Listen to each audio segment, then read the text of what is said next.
She's talking to you.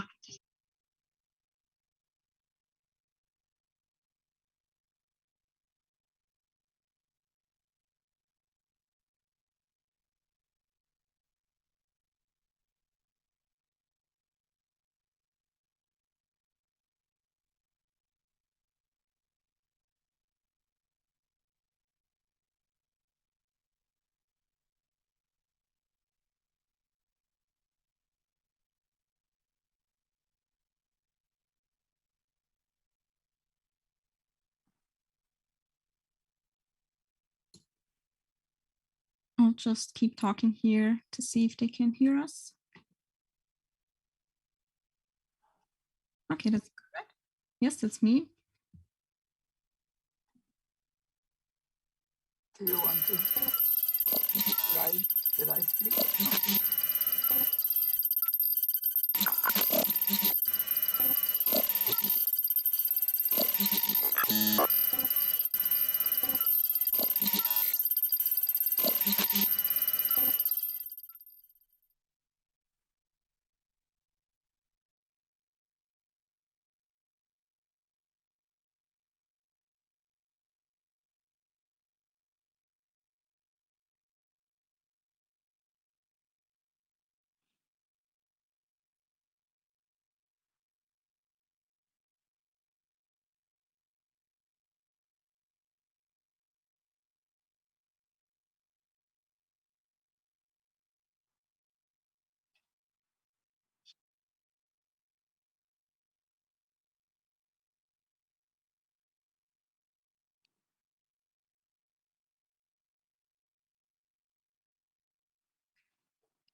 Fair.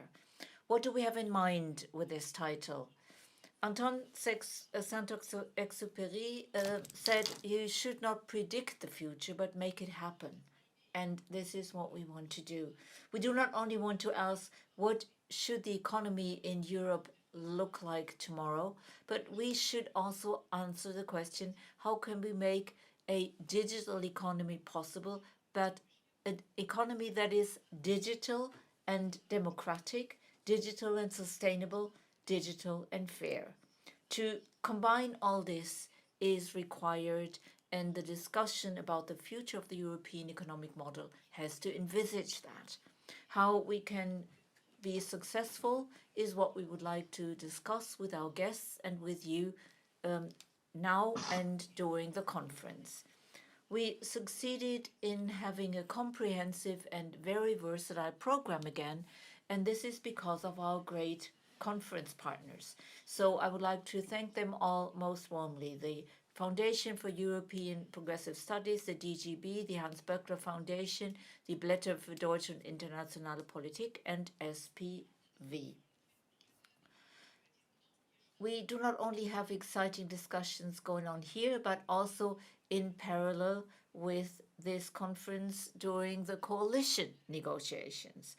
Unfortunately, a talk of the parties in the coalition discussions started today, and that is why we cannot have the same panelists we originally wanted to have.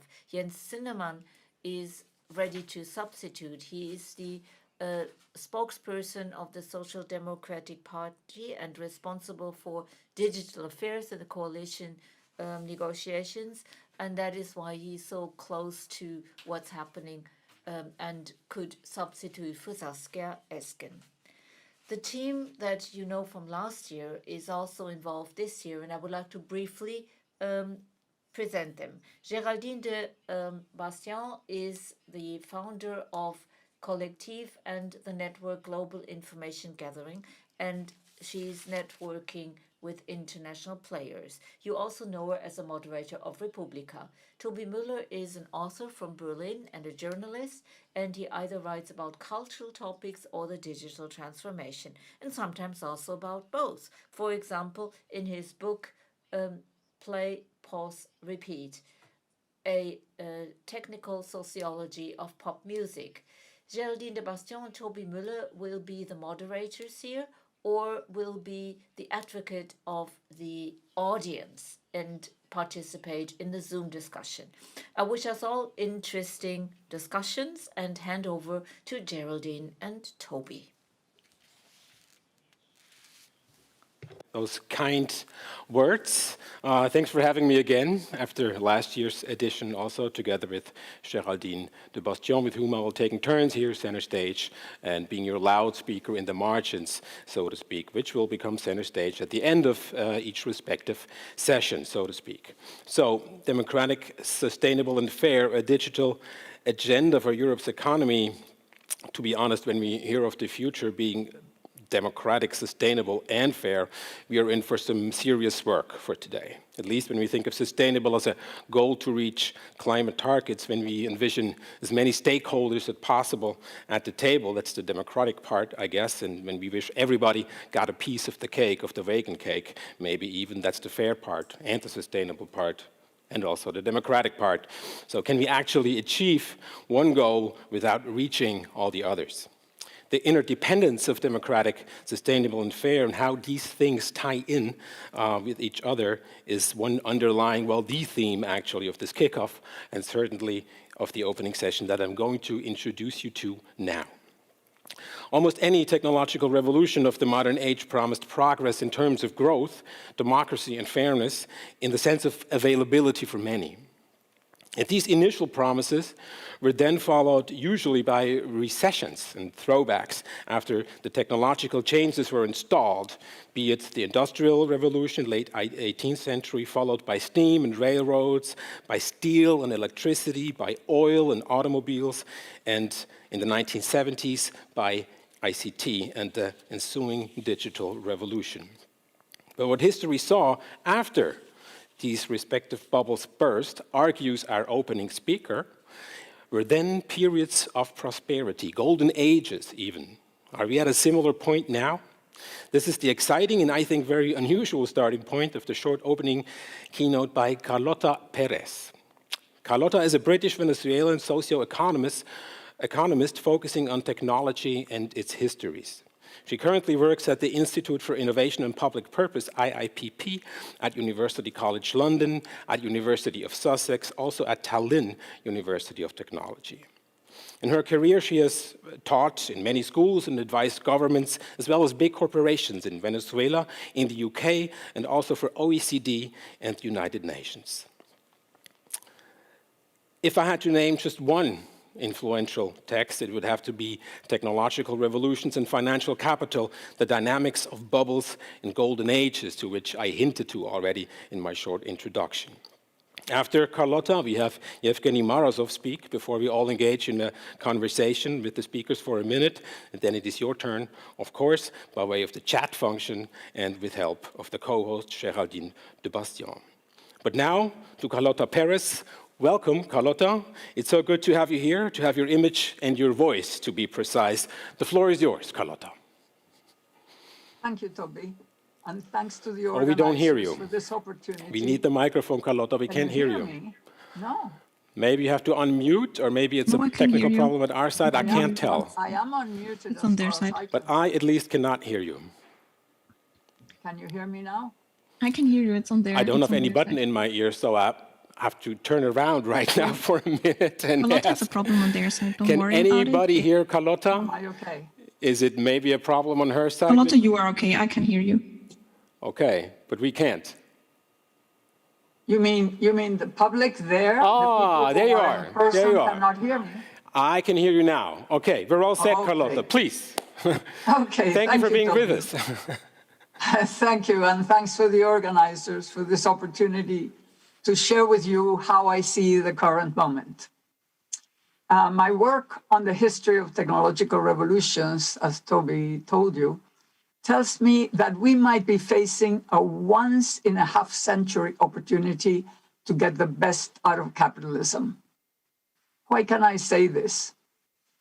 Well, because we are at the confluence of three critical junctures: the post-pandemic reconstruction, the climate change emergency, and the need to shape the digital revolution. I'm going to begin with the last one, which is perhaps the least understood. Every technological revolution has begun with a turbulent period of creative destruction. On the one end, we see the loss of jobs, skills, and industries, and the decline of whole regions. And on the other, the flourishing of new industries, new millionaires, new prosperous regions, and major financial booms. The resulting bubbles inevitably collapse and reveal the victims of the transformation. So the mixture of resentment, violence, desperate migrations, xenophobia, and populism has been there at every turn. In the 1930s, fascism and communism were the extreme forms gathering support.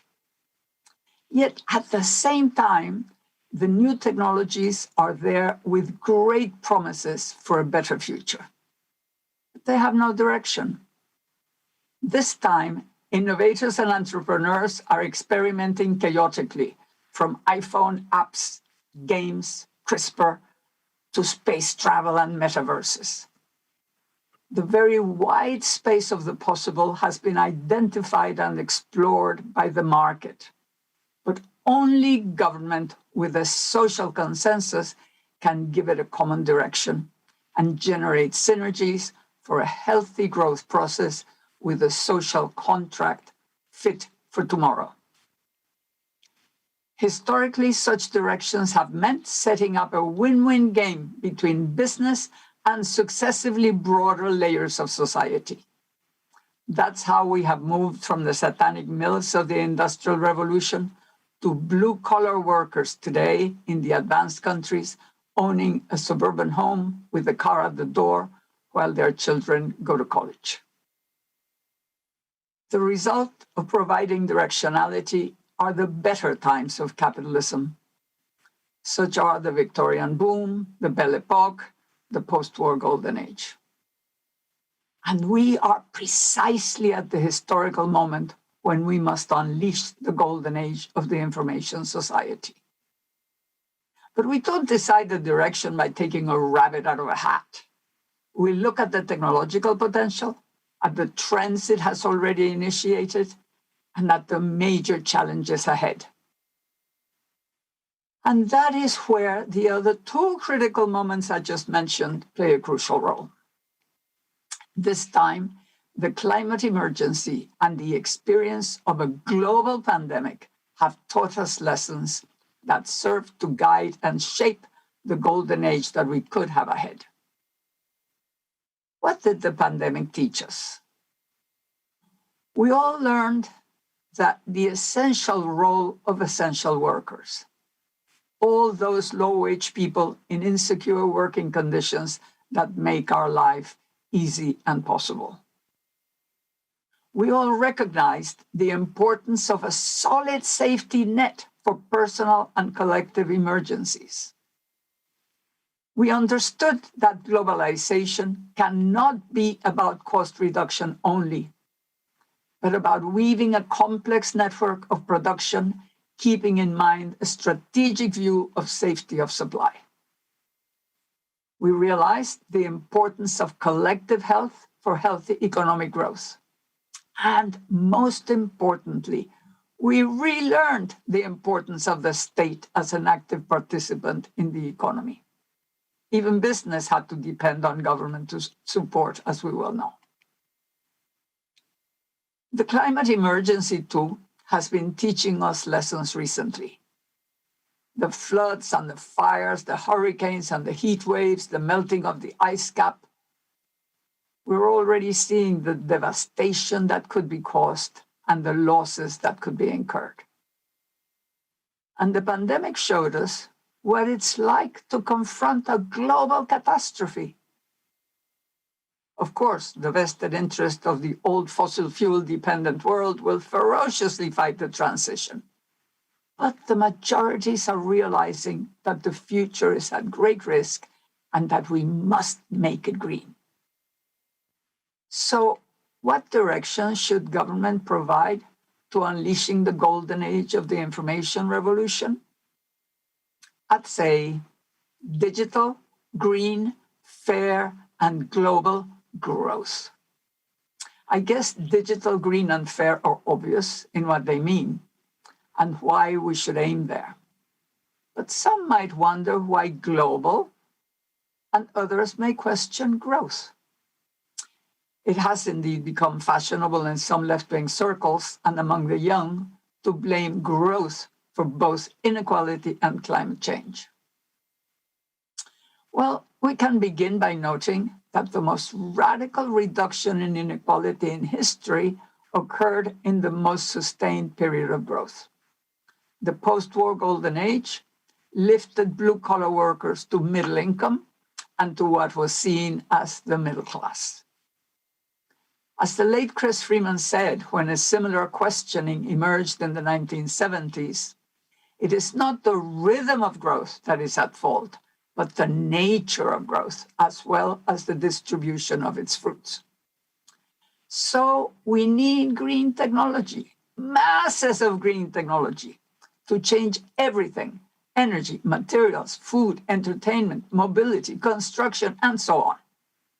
And that implies massive investment in research and even bigger amounts of investment in innovation and in renovation.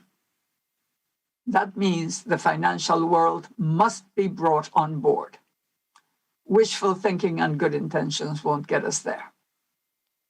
Obviously, the policy roadmap must favor job creation up front, because we must replace the jobs that have already been lost to technology and globalization, and those that will be lost to the green transition.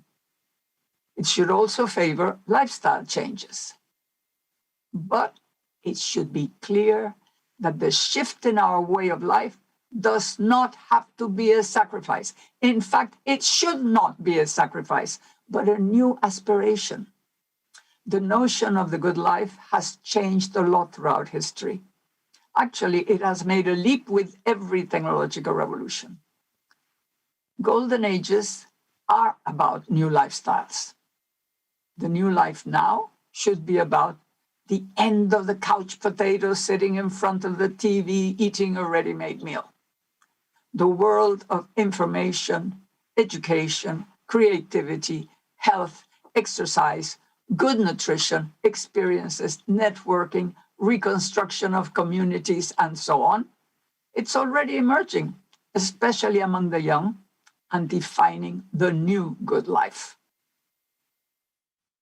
But why global? Of course, everybody agrees that the whole world should be lifted out of poverty for humanitarian reasons. Everybody can talk the talk, but not everybody is willing to walk the walk.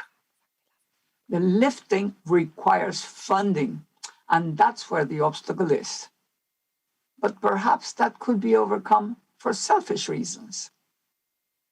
I suggest that helping the global South to develop has become an economic necessity for the advanced countries. The process of global respecialization has made it clear that massive consumer goods are and will be produced in Asia. They are not coming back to the advanced world except with robots. But how about capital goods and high-tech services?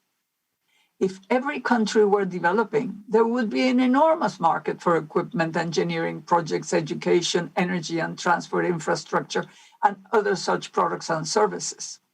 All those are areas where the advanced world, and particularly the European Union, has significant capacity. They would require redesigning to make them green equipment, and also adapted to climatic and other specific conditions. They would be a huge source of employment in the advanced countries, and they would also radically, drastically reduce migrations. If migrants could find jobs in their own country, I assure you, they wouldn't be risking drowning in the Mediterranean. So if we can agree on growth that is digital, green, fair, and global, how do we go about setting that direction? It's all about redesigning the policy framework. Every technological revolution has been followed a few decades later by an institutional revolution, or better still, by a socio-institutional revolution, because it involves quite a deep cultural change too. And how is that done? Well, the first step is to recognize that there is a major mismatch between the structure and functioning of government and the new technologies. Every department, every procedure is likely to be obsolete. Just as the big corporations had to rethink and reorganize themselves, so do governments. The many-layered pyramid with its separate compartments and bureaucratic procedures was created for the mass production revolution. It worked fantastically well in the post-war period. It is now obsolete, heavy, and obstructive. Other elements of the current organization are a consequence of the ideology of the past few decades, insisting on unfettered markets and small government. Too much external consultancy, too many dysfunctional public-private partnerships, and worst of all, too little effort in strengthening public sector capabilities. So what do we need to do?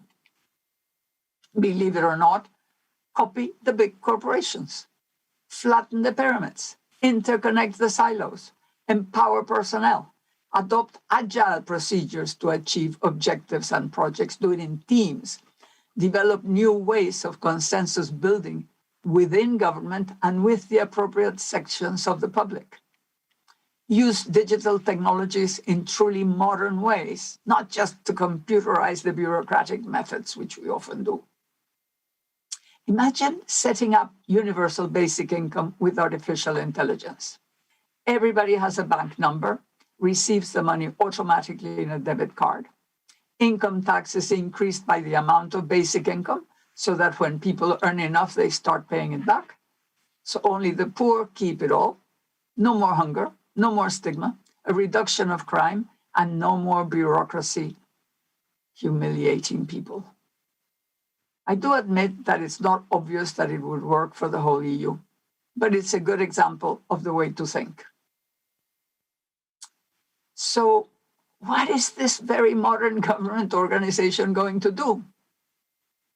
Well, if we take the digital, green, fair, and global growth direction seriously, there are at least 5 major tasks to accomplish.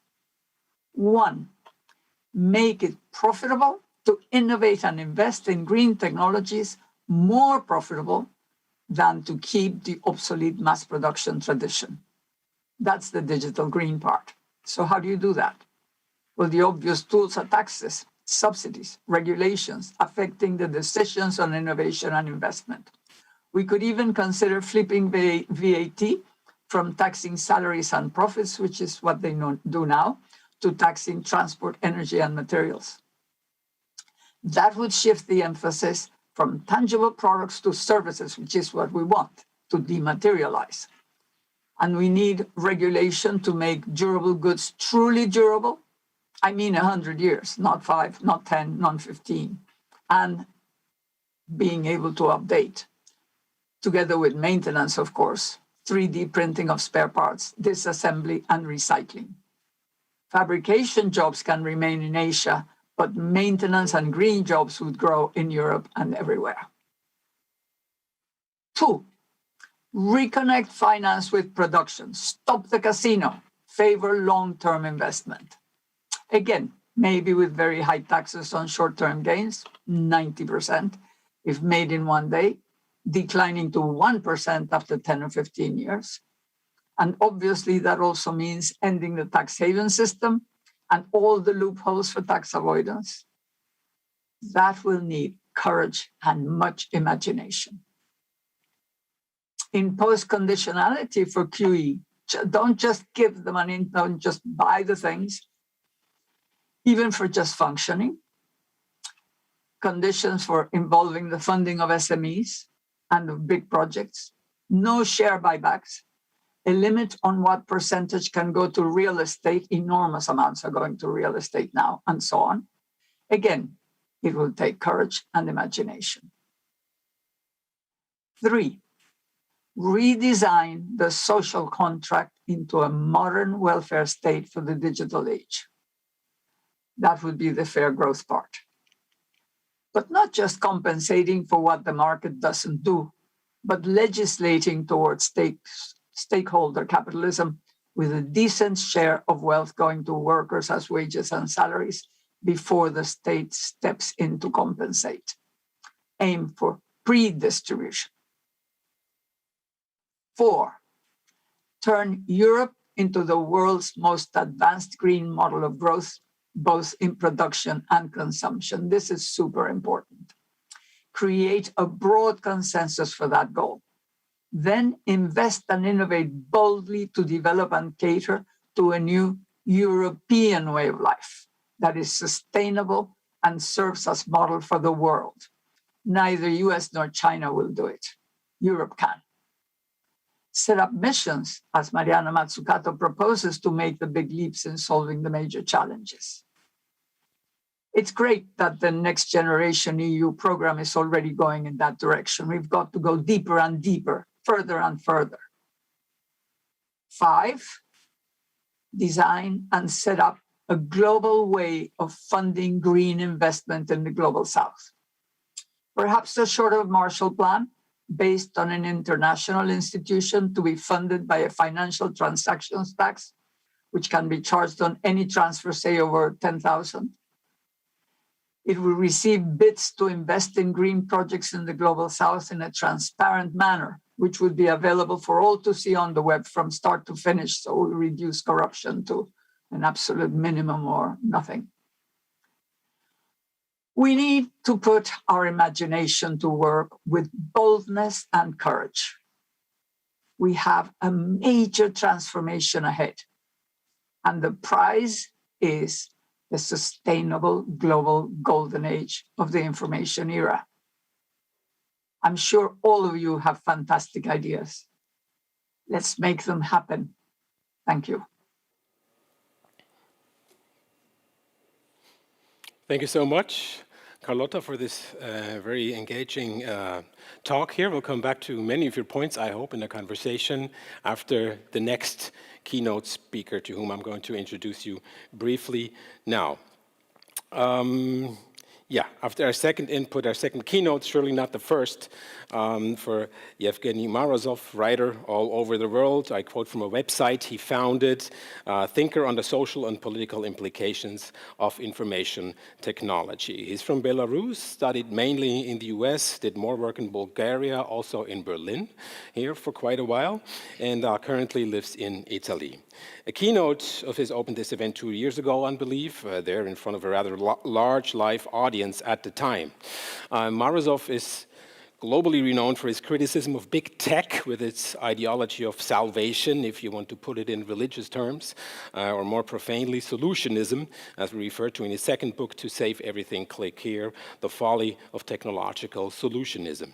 His first book, a little before that, followed a similar project, if you want to call it, strip techno-utopian rhetoric from its, utopianism, and see what's in store once that drug wears off. The Net Delusion, The Dark Side of Internet Freedom, published just about 10 years ago, I think.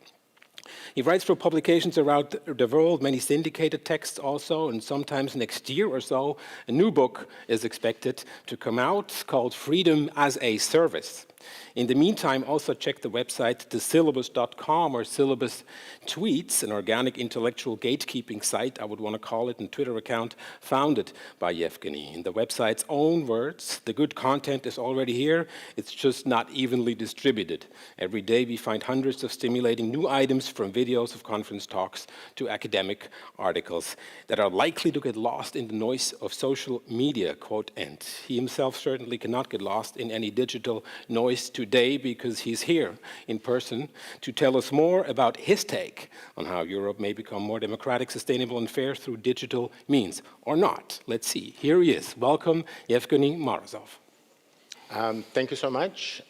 It's a pleasure to be back. As you've heard, it's not for the first time that I have the honor of addressing this unique, I would actually argue, conference that has become a regular place for many of us like-minded people to discuss the challenges facing not just Europe, but I would argue social democracy as a project, And I think it's important that we actually situate ourselves politically and ideologically within that framework. I mean, we're in a very symbolic institution at a very interesting time. And I think whatever reflections we make upon digital and digital capitalism, I think we still explicitly or implicitly have to reflect upon what it means for social democracy in its future. And I will try to do that also in my remarks today. So I agree to a large extent with what Carlota Perez has been saying, especially about the exceptional nature of the moment we're in, both because of the climate catastrophe that we're facing and because of the post-COVID reconstruction efforts. I'm probably a bit more sanguine, if not entirely pessimistic, about the ways in which many of these efforts, both to fight the climate catastrophe and to accelerate the rebuilding of our economies after COVID, might actually result in the weakening of social democracy and in the entrenchment of an alternative project.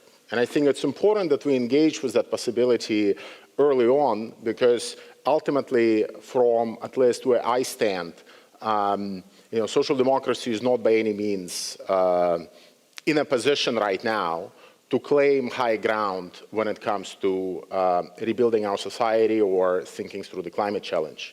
And we've already seen that in the last 12 months or so with more and more power and more responsibility for what used to be the subject and matter of democratic politics, delegated not just to big technology platforms, which is a trend I've documented probably over the last decade or so, but also to a growing host of consulting companies, to the point where in some countries, like Italy, for example, which is where I reside at the moment, a good chunk of the money that is supposed to arrive to help Italy rebuild its economy is managed by the consulting industry. And essentially, we have to face it, that it's not our politicians and it's not our ministries that are implementing all of this rebuilding. It's a bunch of mostly American or European, well, to some extent, mostly American, actually, consulting entities.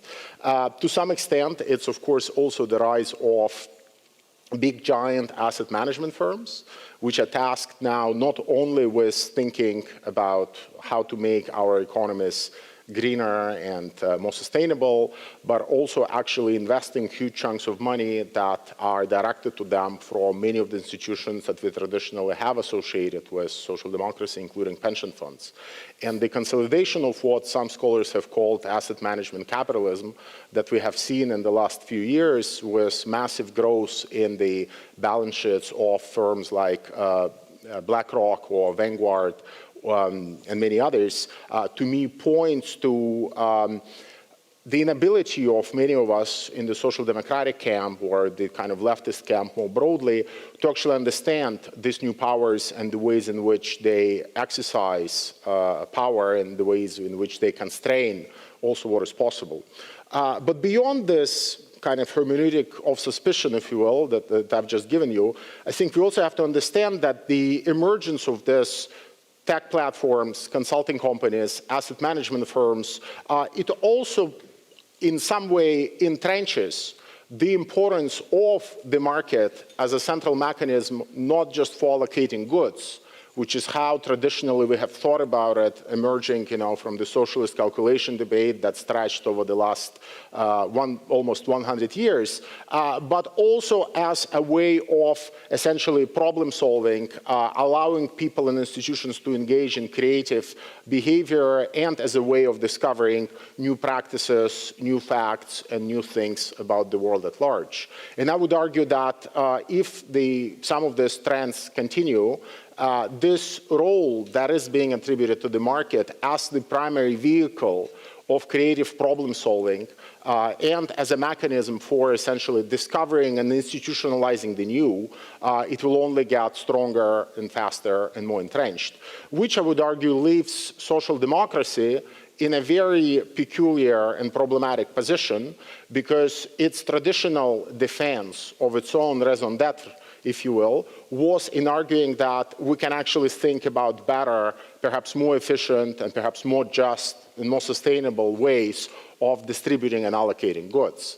And I think we haven't really engaged very well on the left side of the spectrum with understanding how we can build alternative infrastructures and alternative mechanisms, not just for allocating goods and services better than the market, but also for how can we actually enact creative problem solving or discovery or creativity stated even, at this level of abstraction. How do we actually build institutions that would not necessarily rely on the market and would nonetheless facilitate that and do that at scale? Right? And this is where I think the big ideational intellectual challenge facing the social democratic project in the next decades lies. It's in being able to imagine what it actually has to offer in thinking beyond the market form as a way of building these institutions for creative problem solving, discovery, and to some extent even becoming, and doing it at large, and by using information technology to actually facilitate all of that. So what I'm arguing here is that there is an urge that I see in forces of the left, whether they are social democratic or socialist, in reclaiming creativity and becoming and discovery as its core values. Those are not values that we should surrender to the kind of neoliberal entrepreneurial spirit of garage in Silicon Valley somewhere or in Palo Alto. Those, I would argue, are values that we in Europe have found how to build, institutionalize, and scale up. We've built institutions, both of the welfare state, but also many cultural institutions in the public sphere at large that have done that very well, very often not relying on any market mechanisms whatsoever. And the big challenge facing us now is finding ways in which we can use digital technologies, use the fact that so much of our behavior now is transparent, analyzable. It's possible to build all sorts of network effects into that behavior once it's analyzed at scale. It's finding ways in which these infrastructures can actually be deployed to accelerate and scale up many of these processes. And thinking, of course, why that matters. Because if you talk to many people on the left today, they would not be able to tell you why that matters, because they would tell you that there are more pressing needs. We have to think about climate, we have to think about work, we have to think about unemployment. And, to some extent, I understand the pressing imperatives that many of these parties and political movements face. At the same time, I think we should try to take this longue durée kind of perspective and understand that, to some extent, the reason why the forces of the neoliberal right are winning is because they have managed to position the market not just as an institution for allocating goods, but also as an institution that facilitates discovery, becoming, and creative problem solving. And no matter how much big data we feed into our vastly improved platforms and mechanisms for central planning, it would still not deliver what we wanted to deliver. It might deliver a more efficient allocation of goods and services in the ideal world, where everything will be powered by big data, and all the algorithms will be working in order to optimize whatever planning decisions we need to make. It would still not suffice to resolve the problems that are currently being resolved at least, or they're claiming that they're resolving them at the level of, BlackRock or Silicon Valley or consulting firms in the realm of creativity, in the realm of creative problem solving, in the realm of discovery, right? And this is one part that no matter how much we try to accelerate and recover and rehabilitate central planning by means of big data, which occupies right now a lot of cognitive effort on the left, we would never get there. Because it's not about allocation, it's about something else. And this is where I think it's important for us to step outside even more and think about it a little bit even more philosophically, and understand that traditionally, we on the left, we've made this fundamental distinction, which you see in Marx, which to some extent you see also in Hegel, you see it in subsequent thinkers, between the realm of necessity and the realm of freedom. Right? And we have traditionally thought that it's only by making sure that we take care of all the needs that emerge in the realm of necessity that we can eventually give people enough free time to pursue whatever creative projects they want in the realm of freedom. And of course, our initial assumption always was that without figuring out what those essential needs are, and without finding a way to resolve some of them by means of technology, digital technology, platform technology, you name it, we would never be able to arrive at the second stage, which is where true human creativity and freedom and becoming take place. And I think it's time for us to think whether that distinction that we've made within these two realms was actually a good one and whether it still makes sense in the context of digital technologies. The idea that it's by automating all of the processes that currently cater to our necessities and that satisfy our need for food or our need for sleep or our need for clean air, and putting all of our bets onto technologies that would automate that, to put it in a very popular term that received some circulation in the last few years, fully automated luxury communism, right? We would be able to fully automate all of these activities so that we then gain some free time for creativity and leisure. I think we have to think twice about whether this is actually something that we want.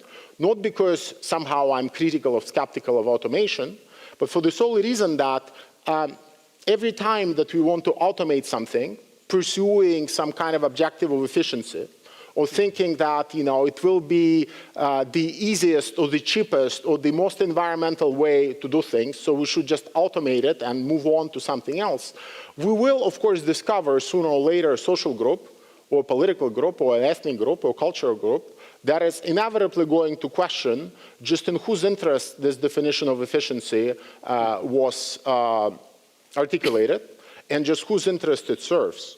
And I would argue that, to some extent, many of these groups would be right. That the idea that we would be able to define efficiency as something eternally objective and transhistorical, and that we would be able to automate it and delegate it to technology and move on to something else, it's part of positivistic utopian science that we should have renounced back in the 19th century and not carry with us into the 21st.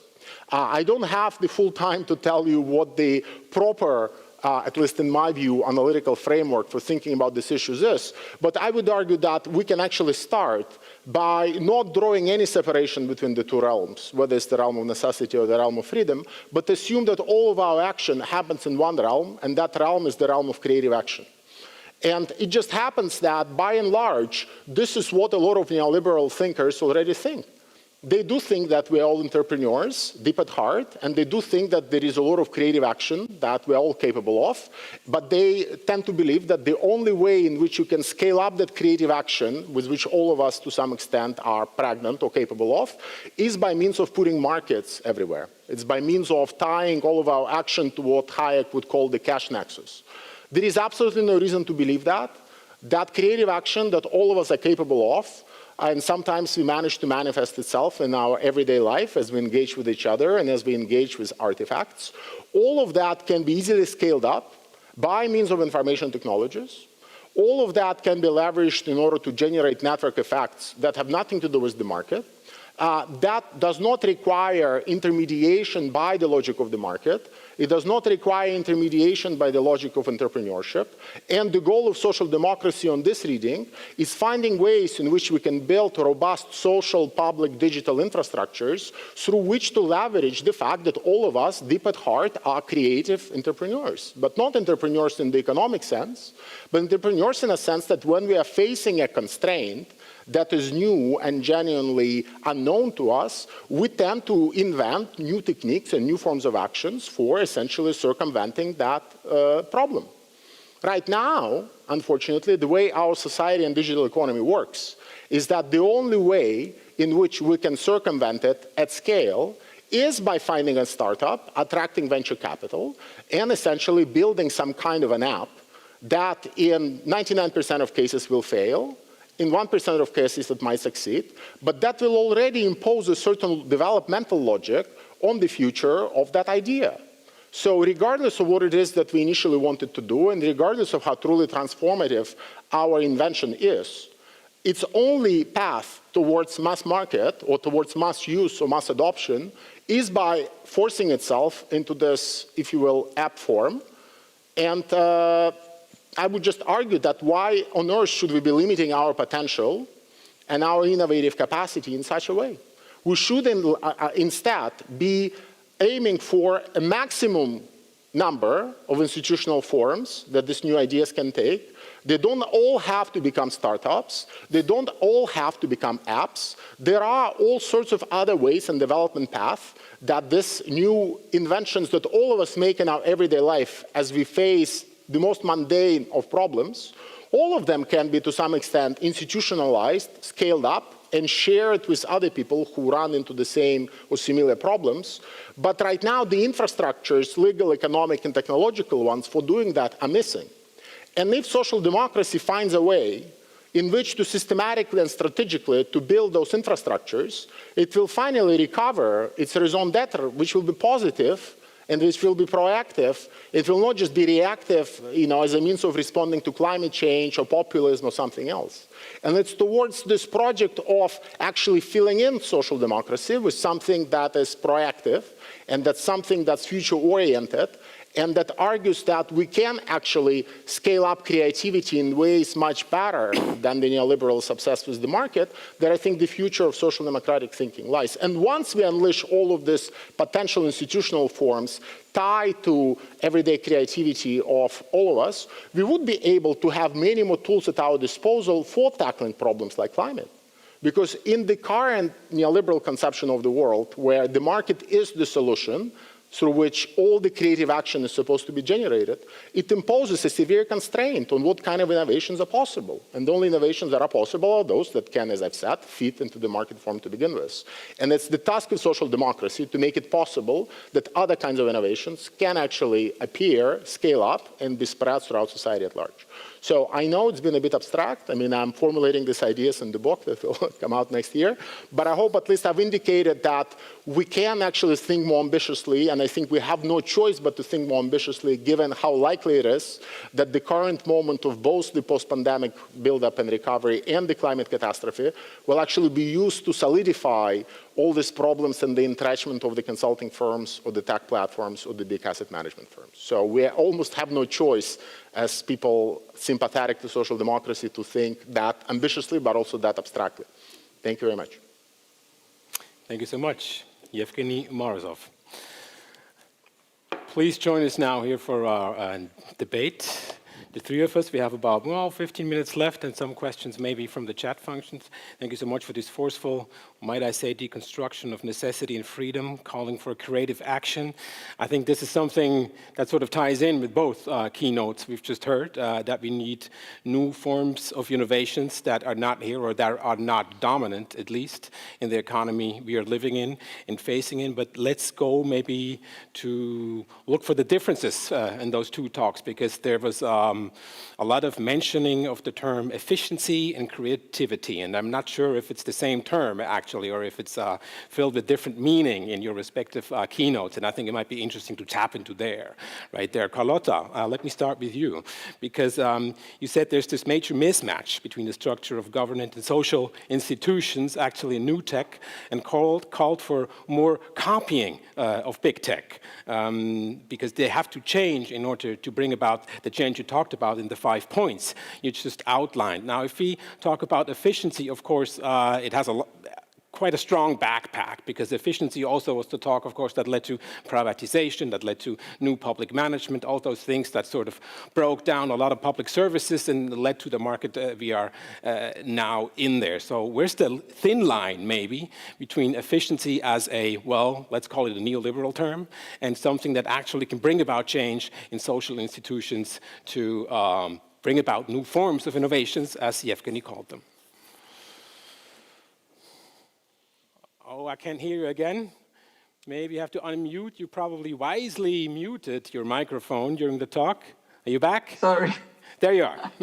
Yeah, it's back. Okay. Well, first of all, there is some confusion. I'm not saying copy big tech, although it would be great if government services were as easy to use as Amazon and so on. Of course, there are certain things in terms of how they are organized. They have discovered that all the layers, too many layers are an obstacle, that people should be able to be creative, that they should relate to the public to actually interact. And I'm not just talking about the big tech ones. I'm talking about how big companies have changed altogether. I mean, even the old ones that are changing. So the thing is that there are notions of how you organize that are much more precisely bringing about the creative streak, the creative conditions, create both internally teams that have an object, that not follow the rules and do the things according to how everything has been done before, but actually face a problem as a team, find the solution, try the solution, test it, work with the public, work with society, with different sections of society, and find solutions. And that is what all the consultants are telling the big companies to do, and many of them have done it. So we need the whole idea of intrapreneurship, which they use in companies. Even, I don't know if Google is still doing it, but it used to do that that you could use your Fridays to think of some app or some innovation that you wanted to do. And if they approved it, they would get that person to be the head of that particular innovation. So it's like having a very agile, creative things in government becoming a wonderful institution, full of creativity, full of possibilities, working in teams, working together, relating to the public, relating to society, making sure that every single service is an actual service, that you actually don't, I hate this idea that people are customers. They're actually not customers, but the idea that you have to worry about the experience of the user of public services. Most of us have known what it's like to face bureaucracy. It is horrendous. And it's too late. We don't like it anymore because we're so used to having things which are not bureaucratic in the private sector. So basically, I'm talking about something that's very practical, but it's also a social revolution inside the public sector. Thank you. That's what I think I'm saying. And I think it goes very much along the same lines as Evgeny was talking about. I don't know if he feels that. Well, Evgeny, where would you draw the line between, you call for creative action? Creativity, of course, is a buzzword also, or has been a buzzword for a long time in the economical sector. Where would you draw the line between efficiency and creativity? Does creative action has to be efficient in any case, or where do those actually collide? I mean, look, first of all, let me clarify on the subject of creativity. So, I come from a kind of theoretical camp, if you will, that views all action as potentially creative. So it's not only that poets and artists and Mark Zuckerberg are capable of creative action. All of us are. And to some extent in everyday life, we are all engaged in activities that have this creative dimension to them. Very often, they're not in any way brought out in an explicit way. They are not built upon, they are not scaled up, and they do not become visible to other actors and other institutions. That's why most of our action remains within two other alternative paradigms, which is the tradition of instrumental, efficiency-oriented teleological action, where we have a goal and we pursue it, and we want to achieve the output with the minimum amount of inputs, which is what efficiency of action would be. Or our action is normative. So we're doing it because we are religiously motivated, we are motivated by values, and so forth. All I'm saying, and this is a large tradition of social thought, pragmatists, you have a lot of interesting thinkers in Germany like Hans Joas who push the same line. All action has that creative dimension to it, and it's the job, I would argue, of people on the left to make sure that there are institutional mechanisms and institutions, not just the public sector. I'm not talking about making our bureaucrats more creative. I'm talking about making sure that all of us reach the maximum of what we can in terms of the capacities that we can develop as individuals, but also as groups, as institutions. And that becomes the raison d'etre, if you will, of social democracy. To me, to some extent, it's not about making sure that all of us have as much free time as possible so that we can then do whatever we want, which is, no, but don't bluff. I mean, this is the many people inside the social democratic and socialist tradition, in the most articulate way, somebody like Martin Haglund, who just published the book This Life last year, they would tell you that our goal is to make sure that we have as much free time as possible. That's why we need to automate the provision of necessities, and we should just let people democratically decide what on earth they want to do with their free time.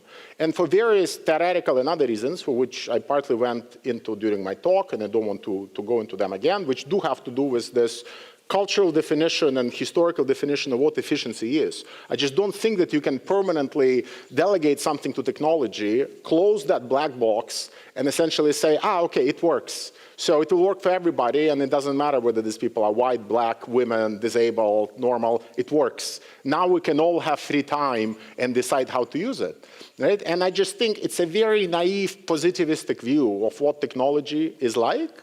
And it's not a view that we should actually perpetuate in our institutions. Our institutions should be built on the assumption that as we as individuals engage in action, whether that action is individual or collective, we should always be questioning these black boxes that we've delegated to technologies. Our action should be productive of some kind of questioning of norms that society runs on. Whether these norms are embedded in institutions, infrastructures, or technologies, doesn't matter to me, but this is what a truly progressive, non-conservative, social democratic project would be. It's making sure that we can all realize the creative potential within without having to become an entrepreneur in Silicon Valley wearing flip-flops, a hoodie, and drinking, yogurt and going to yoga sessions. Like, I want to make sure that people anywhere, whether they're in Berlin and, in Italy or in China, they have a claim at the fantastic opportunities that digital technologies offer, but without having to choose that as a career and then be stuck with venture capitalists and data extractivist business models for the rest of their lives. So what you're basically questioning is the concept of free time then, and sort of locating it in the late 19th and early 20th century. But I'm just saying that there is no such an idea as free time that is equally good for everybody, because if you have free time and I have free time, but I suffer as a result, what point is it for me to have free time?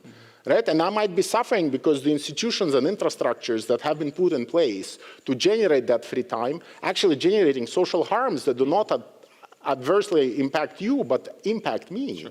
So that cannot possibly be the criterion by which we will decide how to reorganize society. Let's look at the chat. I'd like to add a couple of comments to that. Just really quick, because we have to take questions from the digital audience also. Okay, I just wanted to say that we should get to a point where it's impossible to call a public employee a bureaucrat. It should not be we should not be able to call them that way. And the other thing is that it is governments that now have a huge task to have in their hands. So we have to first transform the conditions under which government works so that they can lead the transition. Individually, we need a lot of change, yes, but we can't do it as easily or as clearly aimed as we can if we focus on government, which is the actor that we now need to be creative. Thanks, Carlotta. I have a lot more questions, but let's look at the chat room, actually, Geraldine. What's happening there? Yes, thank you so much. Of course, your conversation is resonating also with our audience, as it is with me, and I'm currently thinking about this undesirable Wall-E spaceship scenario that Evgeny pointed out, and perhaps the alternative of the Jean-Luc Picard constant search for knowledge and self-improvement. But I guess the issue is, how do we create freedom for everybody to choose the life that they want to lead? The questions that have come in from the chat, first of all, there's a lot of thanks for both of your keynotes. I'd like to combine with some questions that came up in the room here as well. So we have a lot of policymakers listening today, or people involved practically in this. And I want to combine a question that came in from the chat with a comment of a joint colleague of ours, Renata Avia, that she said in a session the other day or the month, where she said we need to get innovation potential back into government. We're losing the best minds of our generation to this whole startup sector, but how do we get innovation potential back into the public sector and create incentives for that? And somebody asked the question in the chat, what could policymakers, people working in government, take away from these suggestions concretely? Like, what could be practically done to set the paths in the direction that you're suggesting? Who wants to answer that one? Who is supposed to answer that? You can go first. Either one.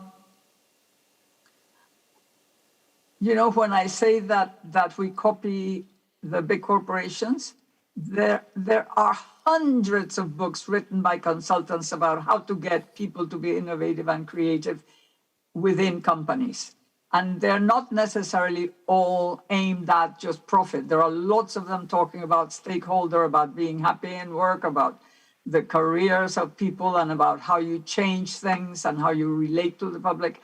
There are dozens of books, but we just don't think that they apply to government. We don't, you know, we're completely blank, as if there were no information. There are tons of consultants who know how to do that. Steve Denning is now working with the US government, precisely creating teams of people that are agile, which is a word that they use in business a lot, in order to make government more creative and more participatory and all the rest.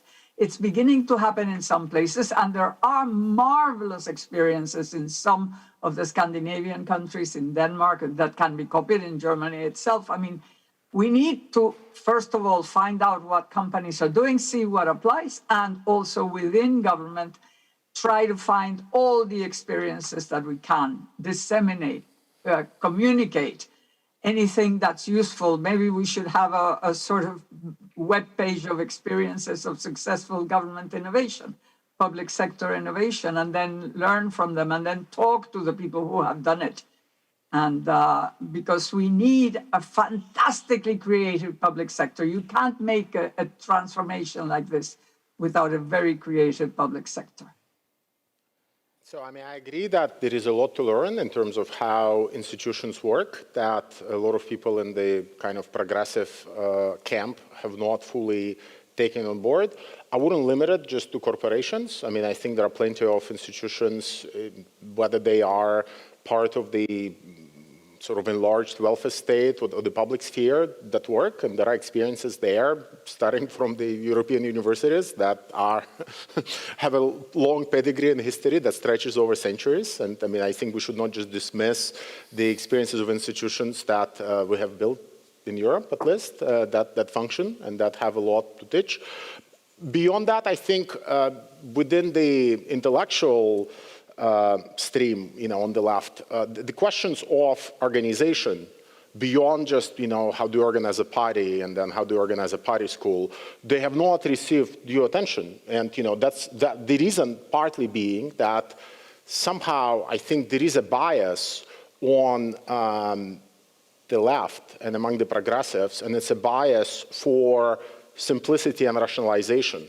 We want to make sure that things become more rational and simpler, whether it has to do with markets, whether it has to do with life in general. We want to make sure that everything is smooth, controlled, and that, you know, that's why partly we, to some extent, or some of us like planning, right? Because planning ensures that you reduce complexity to simplicity and you rationalize things.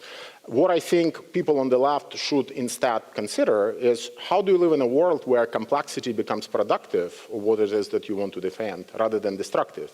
So how do you live in a world where there is what even somebody like Hayek, sorry to quote him here, would embrace as organized complexity, thinking that it can only be delivered through the market form?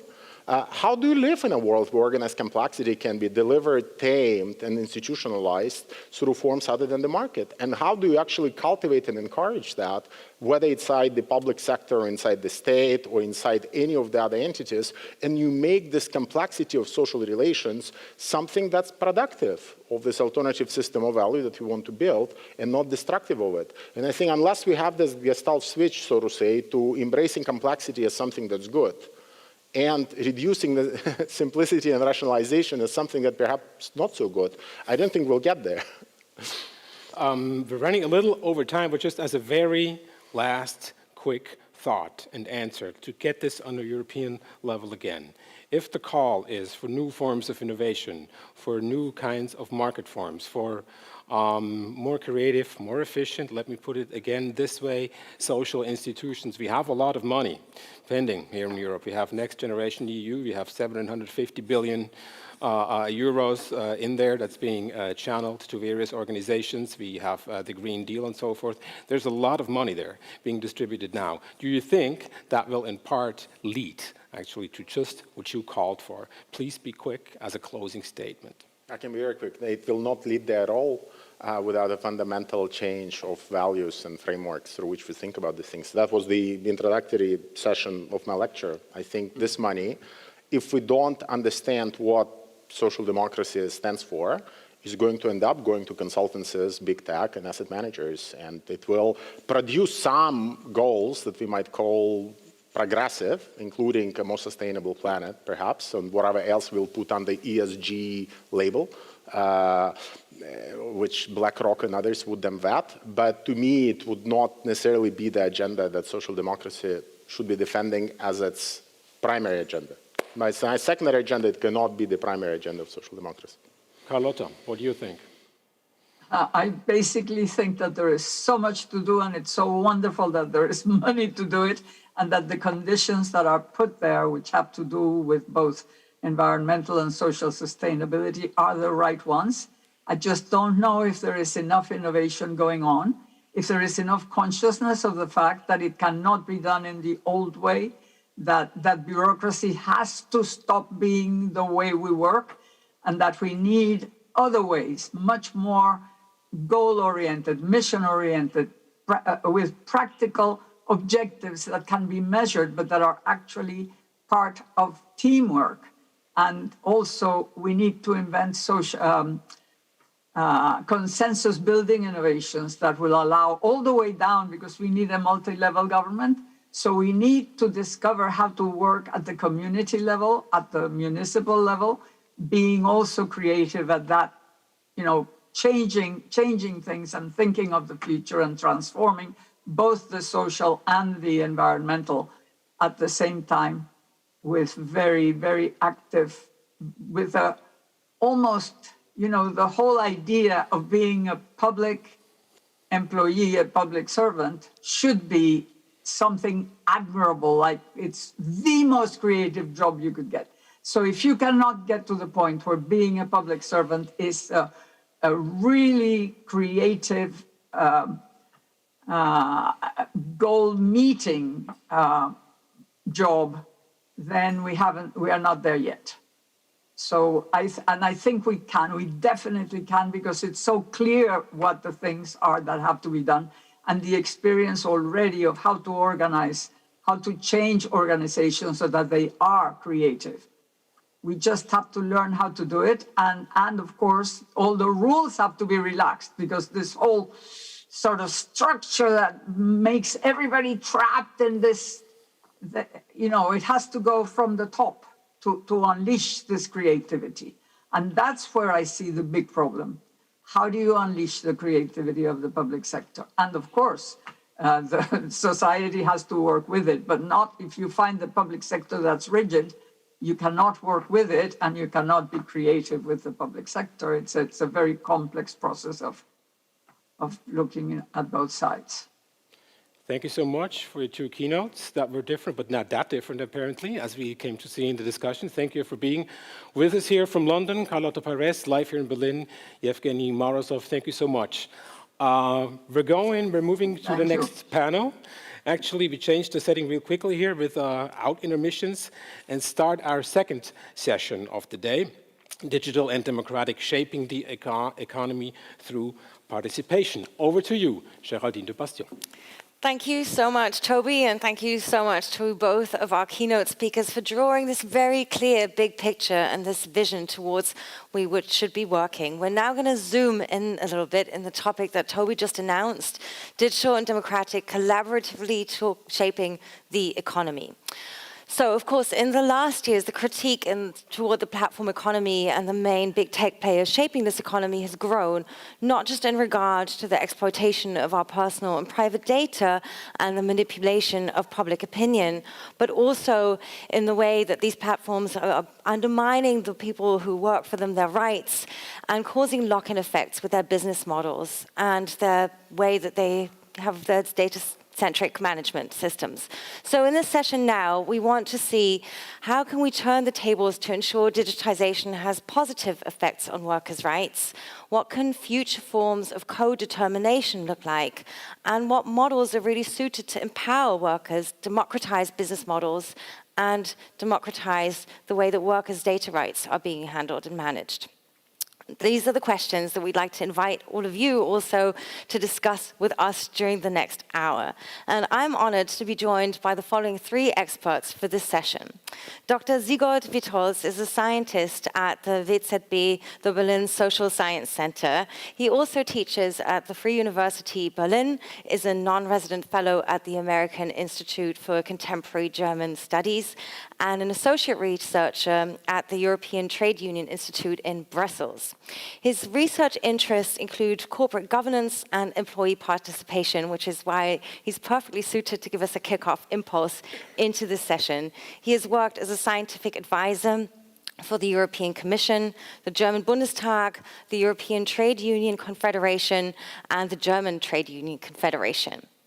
The second expert that will be part of the session is Trebor Scholz, who is an activist, a professor of media and culture, and the founding director of the Institute for the Cooperative Digital Economy at the New School in New York. And he's really the sort of, like, say, thought leader and founding father of this concept of cooperative platform models that he'll also be sharing his thoughts on today. He has been researching and working and also teaching at the intersection of topics as digital work, global media activism, and global learning. And yes, as I said, we'll be zooming in on the topic of platform cooperatism today.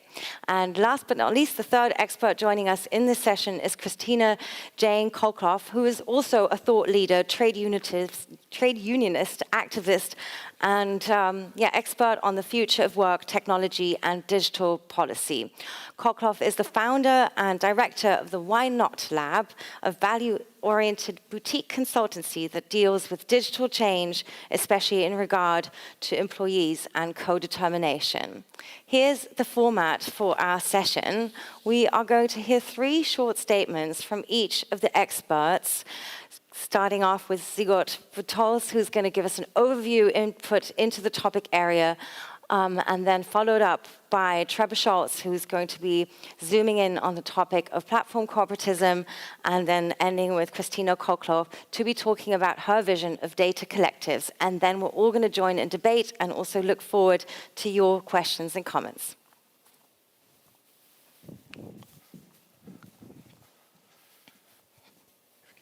So, good afternoon, everyone, and thanks very much for that kind introduction. I should say thanks very much to the Friedrich-Ebert Stiftung for this invitation, and I should say actually for support for my PhD research, which was done 30 years ago, so I'm eternally grateful to the Friedrich-Ebert Stiftung for this help. So, today I'll be talking very briefly about the relationship between participation and digitalization. Very interested to hear how you introduce the topic. So in German, it's called Mitbestimmung. It's a term which is not very easy to translate into other languages. So I'm bringing with you today 3 sets of 3 points I'd like to make about this issue. The first is that many different terms are used to talk about worker participation, things like worker voice, things like worker engagement, et cetera, et cetera. So my first point is that it's important to distinguish between 3 kinds of rights that workers have vis-a-vis management in worker participation. One is the weakest form of right. It's information rights. So that's rights that workers have to know in advance, for example, when a company is going to introduce a new technology or have a major transformation. So that's kind of the weakest of those 3 rights, but it's better than no information at all. The second is consultation. That's a form of a right where workers would have a right to listen to management before management has made a final decision, and to express their opinions on this proposal from management. And again, this input is done before a final decision is made on a topic. The strongest form is participation properly. That's where workers actually have some kind of negotiation rights or voting rights, for example, of workers in the board on a decision. So this is the kind of the strongest kind of participation that exists, and trade unions and works councils tend to prefer this of these three types of participation rights. So the second set of 3 points I'd like to bring to you today is the different forms that worker participation can take. There's kind of the traditional form through collective bargaining, through trade unions, which has existed for many hundreds of years, and typically occurs outside of the firm, maybe even at the industry level, or in some countries still at the national level. The second form, which is somewhat newer, is the idea of workers in the board, workers sharing participation rights with shareholder representatives in the board. So in German, that's called Unternehmensmitbestimmung. This is what's often called co-determination in the comparative political economy literature. This gives workers very, very strong rights to, first of all, engage with management on very important strategic decisions within the company, and also to express an opinion on that and to vote on that. And the third form is workplace representation. And this varies very much across European countries. So in some countries, the Works Council is the key institution. In Germany, for example, these are elected bodies, elected by the entire workforce. But in other countries like Denmark, like in Sweden, it's really the branch trade union, which is the key institution here. But both forms of institutions are very, very important for dealing with workplace issues like the introduction of new digital technologies at the workplace. So. And finally, I was asked to bring along 3 challenges that digitalization poses for co-determination. One is certainly the introduction of new digital technologies within the workplace. These are often very, very new forms of technology, new forms of work organization involved in them. So this is a challenge for works councils, for trade unions, to figure out how to respond to these new kinds of technologies, and to make sure that these technologies are introduced in a way which result in upskilling of workforces and the creation of new high-quality jobs, and not just the destruction of jobs. Second challenge, well, that's the supply chains. I mean, the digital technologies have really enabled the creation of very, very complex, very wide-reaching supply chains, and that's certainly a big challenge for co-determination, for participation, which is often tied to the workplace, to the company. So as soon as you span across the boundary of the company to supply chains, which may have 3, 4, 5 tiers, that's a challenge for co-determination. Finally, of course, I would mention platform workers. Some companies have way, way more platform workers than own employees. It's a challenge for trade unions, for works councils, for workers in the board to represent these platform workers, which are often classified as self-employed in different countries, which don't enjoy rights to representation. So these are the kind of the 3 sets of 3 points that I wanted to bring with you. What is participation? What are its forms? And what are some challenges created by digitalization? Thank you. Great. Thank you so much for mapping the field for us and that outline. And we're going to pick up just where you left off and deep dive also on the question, how do we design business models that are per se perhaps more participatory and more democratic? And on that note, I would like to invite Trevor Scholz to take the stage, please, to come and join me over here. Okay.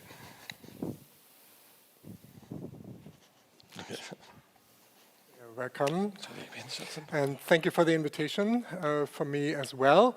And I think I can just naturally continue this narrative that the previous speaker started by adding a 4th component, which would be community and worker ownership of platform and workplaces, right? So because cooperative schemes formed the backbone of early socialism developed by thinkers like Fourier or Robert Owen, and in the first decades of the early 19th century.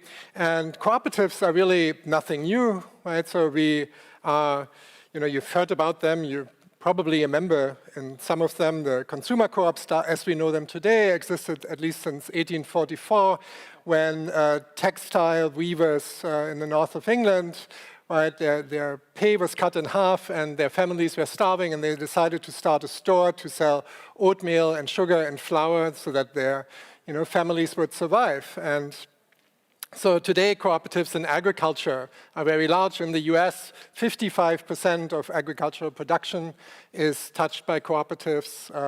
And you can look to Finland, to the Netherlands, to New Zealand, to Kerala in India, or in Kenya, where the GDP is taken up to a large part by cooperatives. So cooperative significant in many parts of the economy.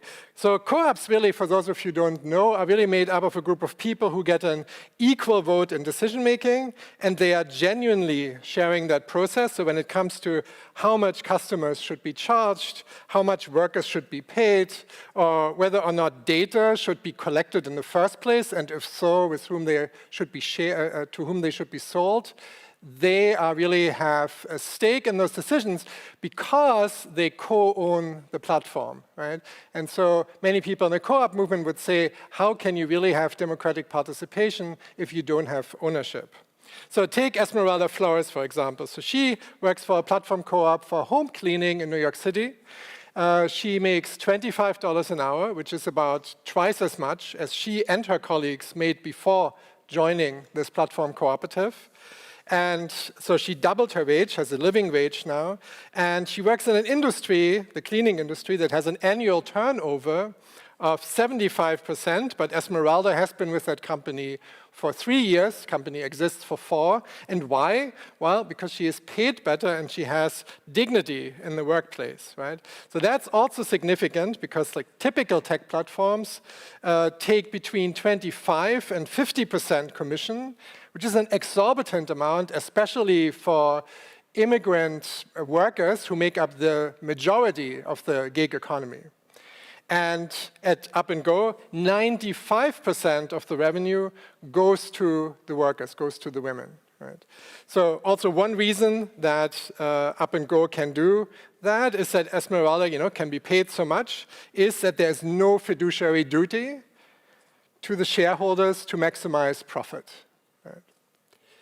So you should also add that if this group of women that make up and Go would be a typical gig economy platform, and they were out there looking for venture capital funding, the research shows us that they would be utterly unsuccessful, right? So female-led founding teams, not to talk even of immigrant teams, founding teams make in the single percentile of venture capital that is given out, right? Not to talk of the fact that, of course, that they wouldn't have been able to bring this much-needed diversity to the overly male tech founders club, right? So I really think that platform co-ops are better, fairer alternatives, and that's why a few years ago I started with a few friends the Platform Co-op Consortium at the New School and in New York City. And there, basically, we do everything to support platform cooperatives, from research to community building, and we work in many different countries, and 500 projects in over 60 countries. In addition to Up and Go, there's Co-op Ride, for example, also in New York City, which is a driver-owned taxi platform that competes with Lyft, has close to 4,000 drivers, and their drivers make between 10 and 30% more than their colleagues on large ride-hailing platforms. The passengers pay 5% less. And already, despite this being a very new company, it's one of the largest worker cooperatives in the United States. So we can talk more about later, but I just want to say that this model is playing out in the labor sector, right, in transportation, in mobility, in short-term rental, but they also can also transform entire other sectors, such as the care sector, culture and the arts, higher education, and also the data economy.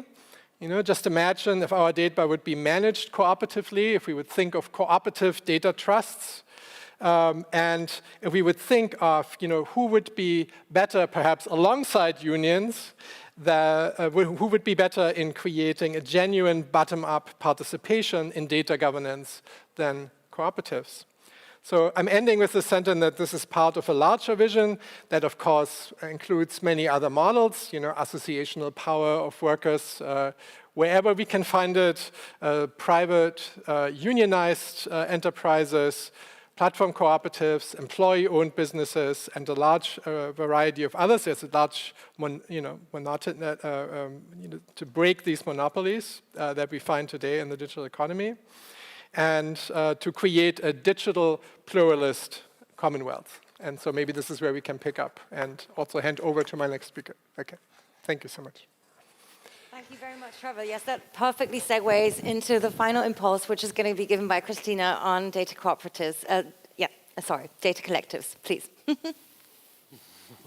Thank you very much, and really interesting inputs from the previous two speakers. Now, I'm going to be frank and say I'm torn here.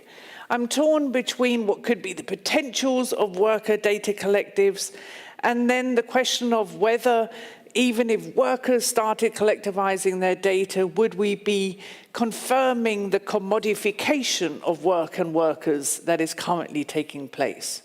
So in that very sort of two-sided opposites, I would say, okay, if we can imagine unions, for example, creating data cooperatives of worker data to fight back against the very unilaterally defined narrative of truth that we seem to be subject to, what would it look like?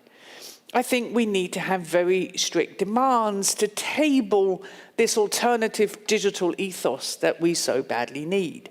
Now, firstly, we need to ask, is data the solution?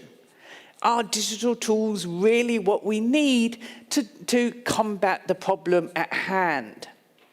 If we say, yes, they will help, well, I think we should take one of the finest principles from the GDPR, data minimalization, and really live to that. What data do we need, for what purpose, and how then can we make data ephemeral? Make it disappear, like Snapchat. There's no need to hoard data. That is, if we remember, it is the human rights, it's the sensitivity, it's the personal data of workers, and we really must treat it as this fragile egg, this careful thing that we don't just sell as a commodity on the market. And that means this data, collectivized as it is, must be stewarded. How do unions or worker data collectives become stewards of good data handling? How can we ensure that the data is not misused? How do we also put a red line down to who can access this data, for what purpose? I would urge all worker data collectives to never engage in the selling of data. The moment we agree to sell our data, the moment we agree that we are commodities that can be bought and sold. Transparency, as Trevor was saying, democracy. For what purposes can this data be used and what can't? What are the red lines here? Now, in this dichotomy between commodification and empowerment, I would say maybe worker data collectives have a merit, but maybe on an intermediate level, on a scale, on a timeline. I think there are certain regulations we need to have in place quite urgently, given the sluggishness of our governments. Maybe we'll have to wait for this. Therefore, worker data collectives that can empower the workers, fight back on the monopolization of the narrative, should be in place until we have the following regulations. I want to echo Shoshana Zuboff, and I want to ensure that the markets in human futures are forbidden. It should not be so that data sets that include workers' personal information can be bought and sold on these markets that nobody really knows who is playing in. In Europe, we need improvements to the GDPR. The GDPR has given workers some really good rights, but one of the fundamental aspects of the digital economy is not included in the GDPR. And that is when we are subject to data inferences, profiles, statistic probabilities that have nothing to do with our own data, but maybe that relate to us because we resemble the data set. Then we do not have rights to know when we are being algorithmically manipulated in that way, and we should know.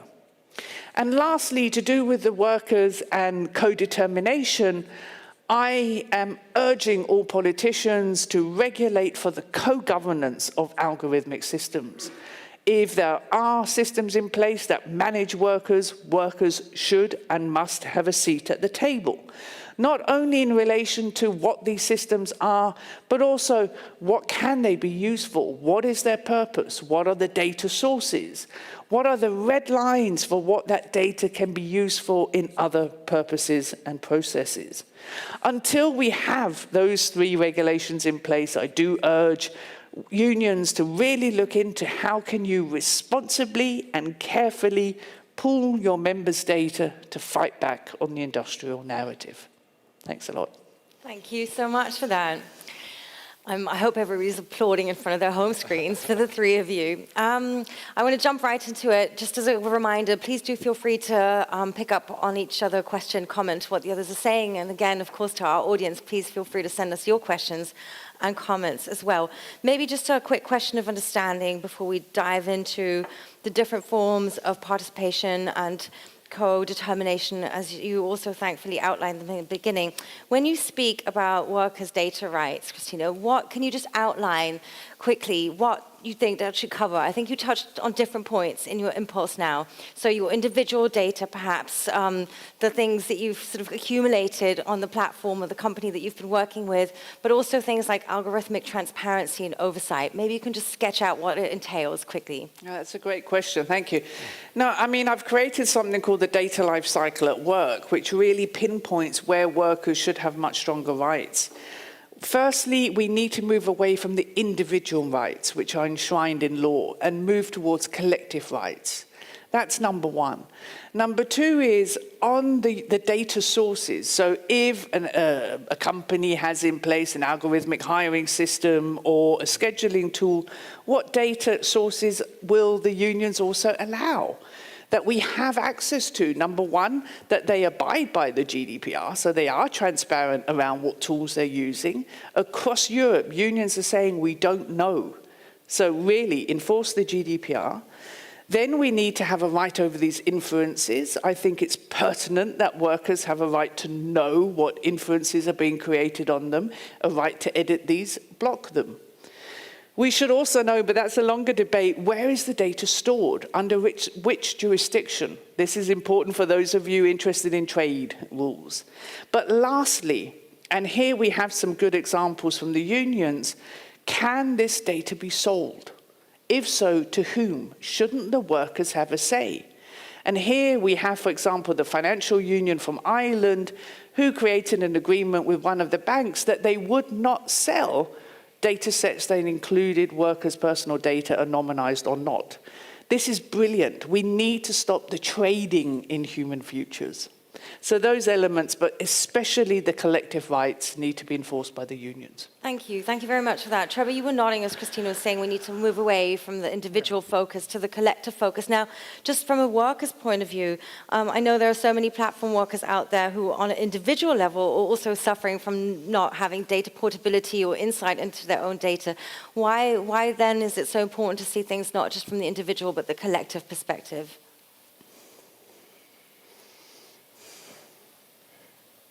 Well, I think if you look at if you think about this concept of a sort of participatory bottom-up data governance, right, if that is something we work towards, or want to work towards, then we need to think about how we can actually reach those workers, and I would expand that also to users and, I don't know, larger, broader society. If you think about like Italian community cooperatives that actually speak to everybody, multi-stakeholder cooperatives that speak to entire towns or cities and address their needs, then I think, I think the central question really in this sort of data governance becomes, how do you actually, it's not so much a technical question, or, perhaps, of course, has a strong legal side, but maybe it becomes really the most important question, how do you actually reach your constituents, your stakeholders, the people that you want to work with, whose data you want to make more, whose governance you want to make more participatory. And I think this is where organizations exactly such as unions or cooperatives really come in, because they are already working with very large numbers of people in a democratic fashion. So I think that's why there's an emphasis on collective rights and sort of straying away from this American narrative of personal data rights. Yes, you outlined, of course, in the beginning, and thanks again for that, the different kinds of rights and the different forms they take, and of course mentioned one of the sort of key stakeholders in this, the unions that have now been mentioned by all three speakers. How do we need to reinvent their role? It's already been mentioned that they could potentially in future become organizations, yes, that are the sort of shepherds or stewards of collective data management. How do we have very traditional organizations see this new role for themselves, and of course at the same time also not neglect the roles that they need to keep playing in the sort of analog traditional way? Yeah. Well, I think this evolution is taking place now. So trade unions are negotiating agreements on new kinds of issues, all kinds of sustainability issues, access to data, rights to privacy, rights to time with the family and not being bothered by cell phones and things like that. So, but also in other areas like environmental agreements on how to introduce new technologies at work and that sort of thing. So. Trade unions are also evolving, so they're learning more about how to work with European Works Councils, for example. European Works Councils being one of the most important innovations in European labor law. There's over 900 European Works Councils in existence in Europe. They involve representing workers from many different countries at the same time, and trade unions are learning how to work together with these European Works Councils. So this role is evolving right now, but I think you need to give trade unions more specific rights in these areas like data protection, respective collective bargaining and freedom of association. Training is also very important. The European Trade Union Institute, but also many other institutes are involved in, like the Hans Böckler Stiftung, providing training to worker representatives, to trade unionists, so they can deal with these new kinds of issues and that sort of thing. So the transition is happening, but it needs to be supported and strengthened. I would love a little bit of insight, because I can imagine that the both of you are practically supporting this transition through your everyday work. So the kind of conversations you're having with these stakeholders, what do they look like at the moment? If you can let us in a little bit, are these organizations seeing this role for themselves in the future already, and how are you perhaps advising them on building up the technical capacity to then actually fulfill it?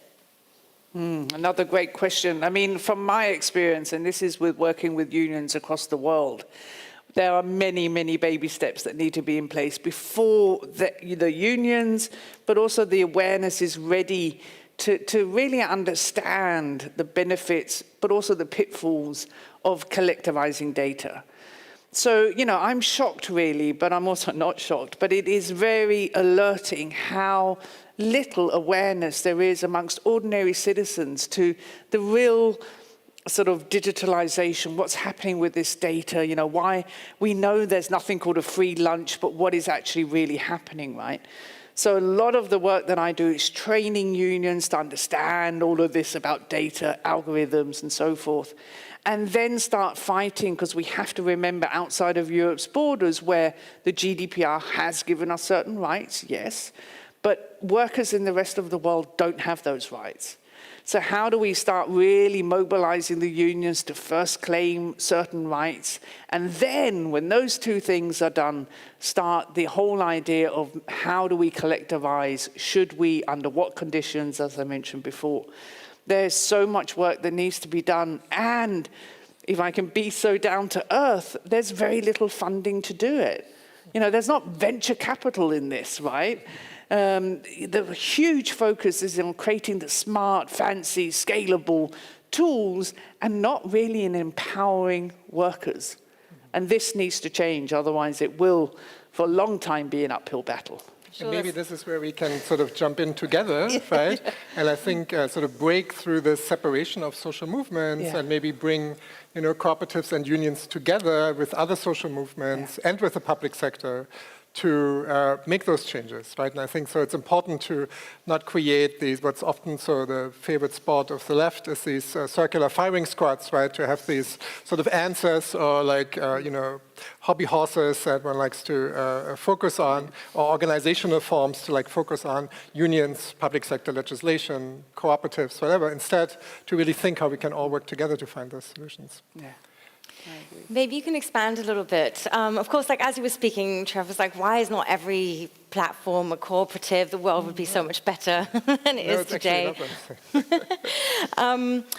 And I'm sure this is also something, and I know this is something that you're spreading in your work in the schools that you're in. How do you see this idea taking traction? You gave some great examples of platform cooperatives in your talk, and I know you've been working on this model and spreading this idea for quite a number of years now. Do you feel like with all the attention, the correctly negative attention on the performance and the effect of the big platforms on our societies, we're at a turning point here, and you see maybe a different openness for this kind of model than in the past? Well, I think it's not an answer to everything, and I don't think that cooperatives are the answer to every sector and every business, but I think that they have a place. And I think this is what we experiment for the last years to find that place. And we found that the SPD with Andrea Nahles had adopted this into the SPD's guideline for the digital agenda for the SPD. So have the Labour Party. So have senators in the United States, and the government in Kerala, India. Has put it in their plan for the next 5 years to start 4,000 platform cooperatives in that part of the world. So it's taken up by governments and as much as the cooperative movement, which constitutes 1 billion people around the world. But I think there's a lot of experimentation. I think it's especially powerful in sectors like care, like I mentioned, right? Transportation, mobility, and perhaps a data economy, but that's still an experiment. So. Perhaps you can outline a little bit on the spectrum that you showed earlier, the idea of having an organization sort of run by and for the workers, or at least involving workers on different levels of organization, of co-determination. Where at the moment, if you can, like based on your research, do you see companies opening up that perhaps previously weren't open to including workers to be part of the board, or do you see that evolving in a different direction? Yeah, that's one of the things I do in terms of my research is work with the European Trade Union Institute, and we gather data every year. We have something called the European Participation Index, and it looks at these 3 levels that I mentioned, and it looks at how strong is participation in different European countries. So we can see there's a huge variation. There's the Nordic countries, which have the highest level of participation. I mean, they have workers, trade unions in relatively small companies, all the way up to the biggest companies. They have workers in the board, and they have extremely high levels of worker representation in trade unions. But then on the other hand, we have a lot of the Eastern European countries with very, very low levels of participation. So this is one thing you have to take into account. The national contexts are very, very different. And I have to say, unfortunately, our data shows that the strength of participation is decreasing over the years. Particularly, trade union representation is decreasing in many countries, but also works councils coverage. For example, in Germany, there are fewer and fewer works councils in the middle-sized companies.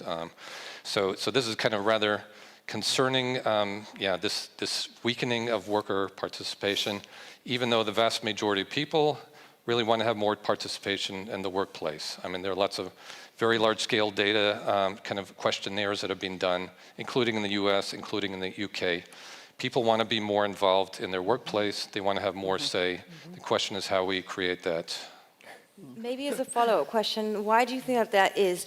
When you say middle-sized companies, do you see that also being an effect of the startup company culture as a sort of imported company culture taking effect, that it might not be so open to that form of workers' councils as the traditional company, let's say? Well, very small companies very often, well, mostly do not have works councils in Germany, and actually this is a problem in many other countries as well. So startups are challenged to organize because they're often very small. But I should say also it's very hard to organize new kinds of legal forms which are often used by startups. I didn't mention this in my statement, but the European Union is trying to encourage freedom of establishment, is what they call it. So digitalization is now being used to allow you to start up a company in Estonia, in, I don't know, Cyprus, in any of the EU countries without actually going there. And this is really opening up, Pandora's box to avoid worker participation, to avoid labor standards, to enable tax evasion and that sort of thing. So this is an example of how digitalization is being used in a very negative sort of way. But digitalization also would have the potential of creating a lot more transparency in the company sector. So we'd really know who owns these companies, where do they live, you know, what are their interests, and what do these chains of ownership, which span countries, look like? Right. Maybe let's try to tie these topics together a little bit. Is there any information that you have on the correlation of the existence of workers' councils and these forms of representation and the openness and willingness to create data collectives or to treat data differently within different kind of companies? I wouldn't say I've done research on that, but I have an idea. And I think, so you mentioned the Scandinavian countries before, right? Have a very strong participation and co-determination rights. I also think because they are very high trust, generalized trust countries, there's also a risk of overtrust. That we couldn't imagine that a system could be adopted that could harm the workers.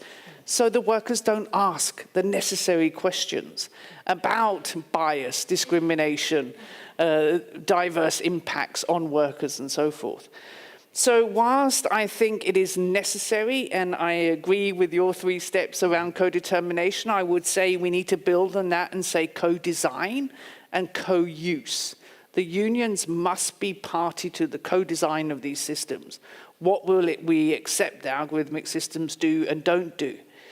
But then again, we must also really admit that technology is not born evil, but it's not born good either. And the way that we can make it benefit both workers and the companies is the co-decision design making about this. So I would say, yes, unions should adopt this agenda. They should really push for it, because I think this will be the conversation of the future, so to speak, how we can make this technology serve people, but also our planet.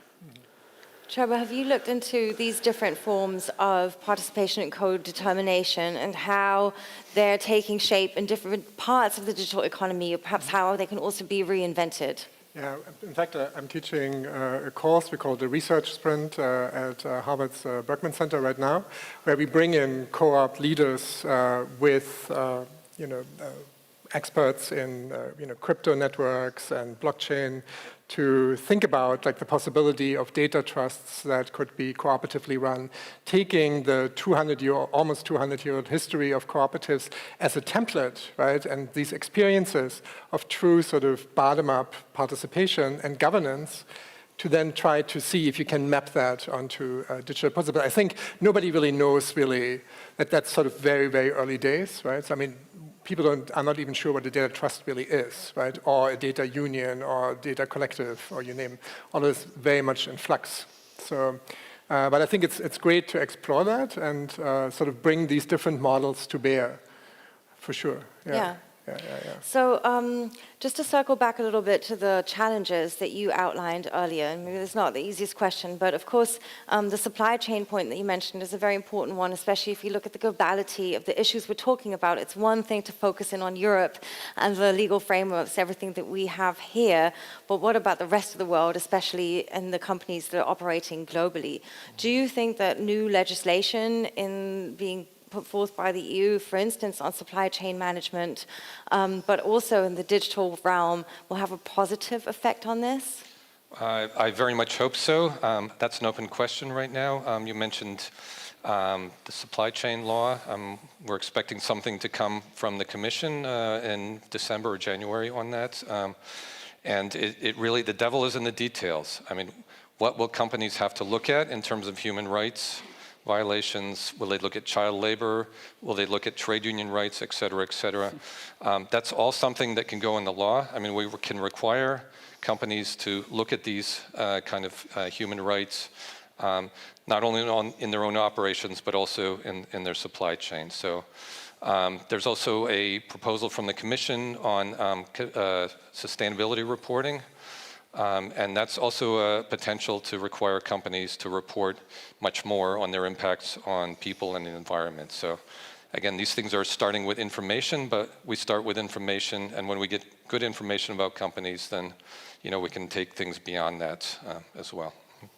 Hopeful outlook's very necessary. Before we do another round of questions on the panel, I want to give the audience an opportunity to bring in some questions as well. I'm going to turn around to Toby, and I think you just gave me a sign of hand that we have a couple of questions in the chat. We do. Thank you so much for this very lively discussion here. I have a couple here that sort of take the bird's eye view, and two of them are quite concrete. So let me start with the concrete ones. I think they might be answered a bit more quickly because time is tight, but I think it's very interesting. One question asks, contracts of platform workers come often with strong and often lifelong confidentiality agreements. Is there a legal path to change that? That's the first. Not my area. Is that an issue you've come across? I mean, I think there's so much, this is like something I really wanted to say. It's like there is so much analysis, right? Very sophisticated analysis of the gig economy, of the digital economy, but there is very, very little work on actual alternatives that kick in the, let's say, medium term, right? So I think long horizons are really important. But at least coming from the United States, where I see workers entering the labor market in the, let's say, late 70s, right? They worked in the labor market their entire life, have seen their wages flattened, right? Like no increases if adjusted for inflation, yeah? Despite all these policymakers, promising, all these changes, right? So like, what about those workers? What about them, right? What about the gig workers that exist today, right? I mean, how long do they have to wait for all of this to happen?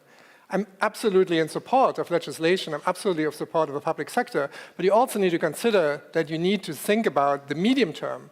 What about those people today? They suffer today. What, are they supposed to wait 20 years until the EU is getting ready? There's another one. Here's a provocation for you. There's another one on platform cooperatives, actually. It's kind of a concrete and a philosophical question at the same time, I think. And I'm trying to translate it from German to English here. And it says, when we're about to have more and more platform cooperatives, will that then lead to the end of the cooperative as such? Well, that's not the vision, right? So the vision is, as it goes back to the Knights of Labor in the 1880s, is a cooperative commonwealth where you have a network of small autonomous cooperatives that work together to then compete with these large companies, which you see already today with Amur Cooperative, with millions of milk farmers in India. You see it with the 80,000 workers at Mondragon in the Basque Country and all around the world. And you see it with like the Danish port exporting cooperatives, which have thousands and thousands of members as well. So, they can compete, but they compete as small cooperatives and they don't dissolve, right? I think Sigurd has something to say. I just wanted to intervene. Yeah, no, I don't think that's going to be the end of the cooperative movement. I see cooperatives alive in so many areas of society, of the economy, any development in the platform area is not going to threaten them.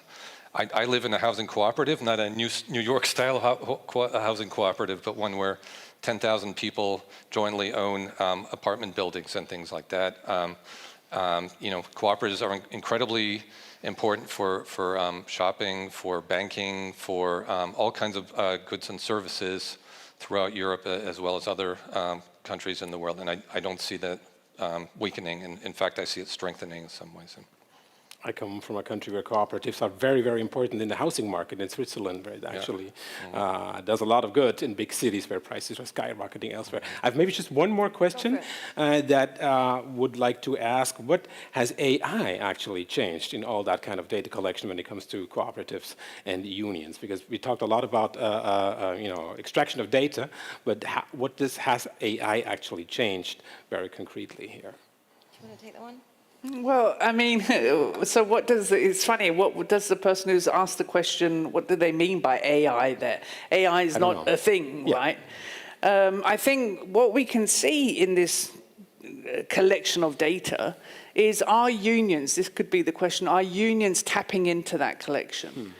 Now, we developed an app called WeClock, which goes in and taps into data that's already been taken from workers, but gives the individual worker control over that data. They could then pool that, collectivize that through their union, for example. Now, the app is open source, privacy preserving, everything. The biggest stumbling block to a bigger uptake was the unions don't have data analysts. So they can get all this data on CSV files, what to do with it. So here I think, AI as such, or digital systems, I would rather call them, could be helpful. We could automate the data analysis. We have actually a project ongoing about that. But before the unions actually become so digitally savvy and aware and transformed that they know what to do with this data, well then I hope they're not hoarding it because they one day might use it. That's very bad data handling. So AI, understood as digital systems, yes, could help, but I think the digital sort of maturity of unions needs to increase before that really pulls through. Thank you. Yeah, just to share from the European point of view, I mean, there's a huge discussion over digitalization in general and AI. There's lots of research projects going on. Also in Germany, the Hans Böckler Stiftung is supporting a lot of projects there.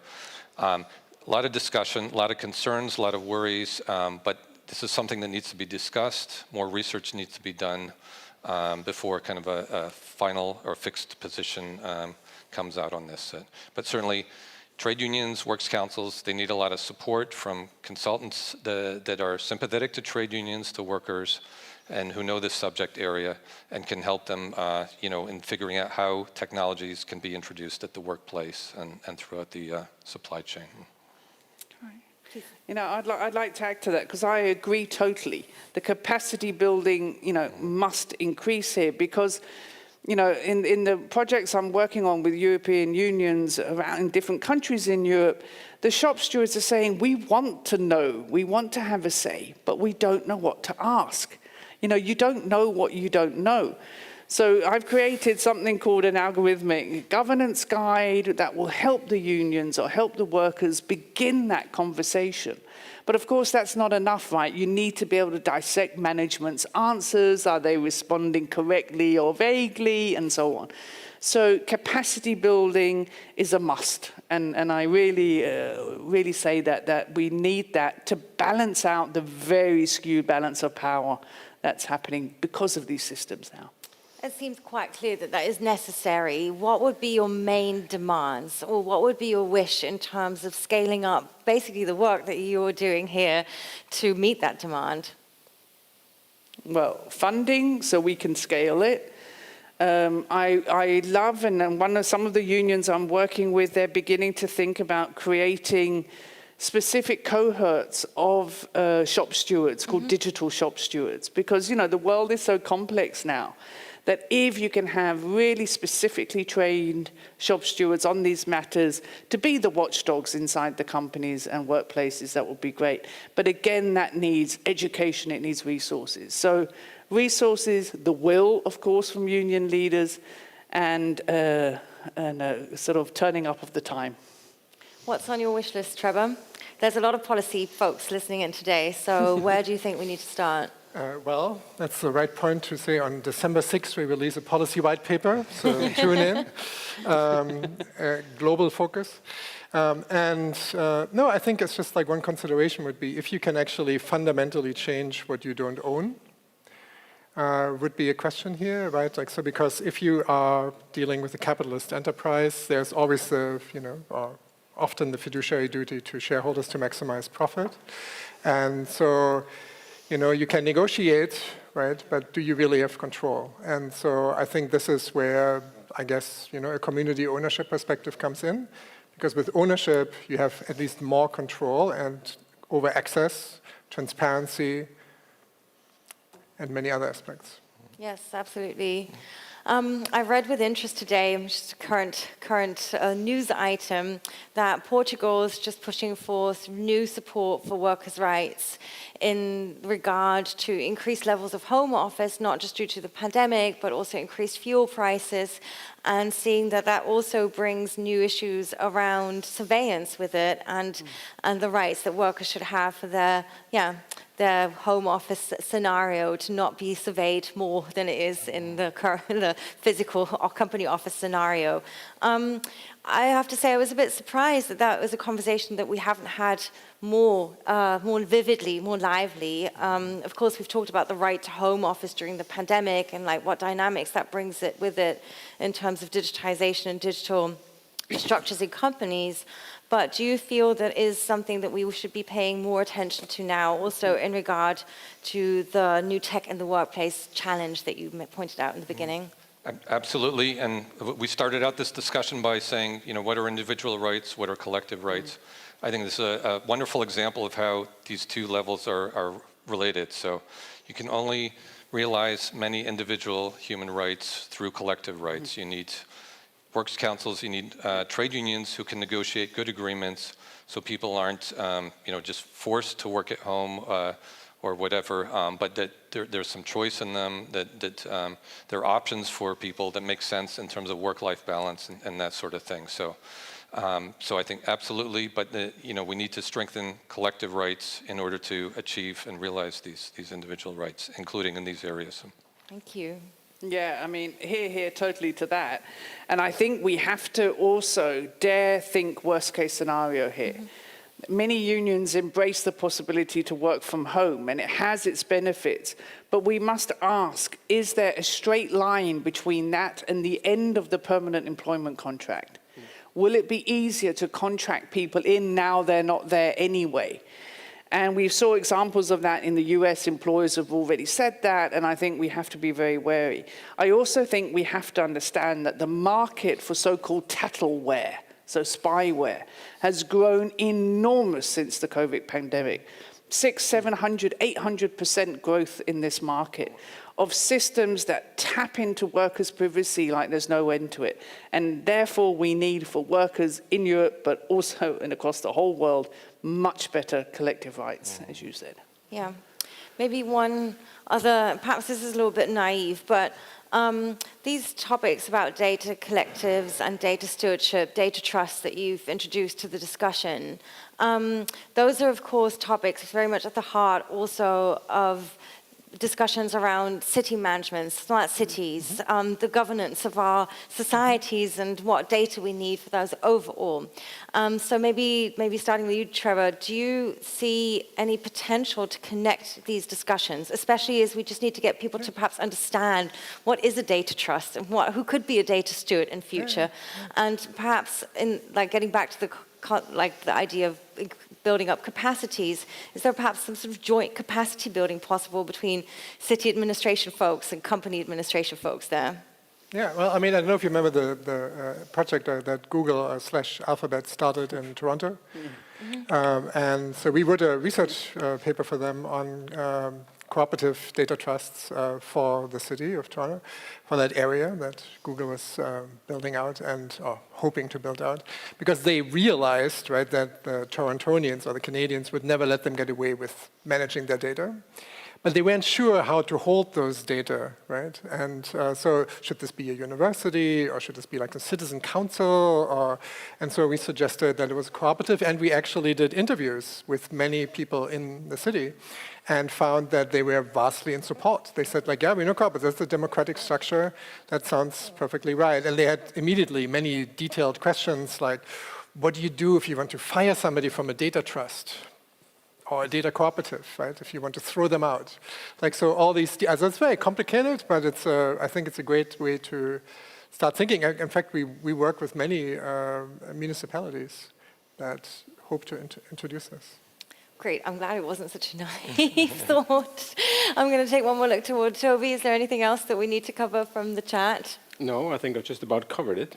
Then Thank maybe you. just to open it up again. I mean, we just touched on some points to do with participation and co-determination in the workplace. Maybe starting with you and the outline you gave in the beginning, is there anything else you feel that should have been part of the debate or that you feel is something we should be paying attention to in terms of building more democratic structures in the economic realm? Well, again, I would start with this opinion that the vast majority of people want to have more say in their workplace.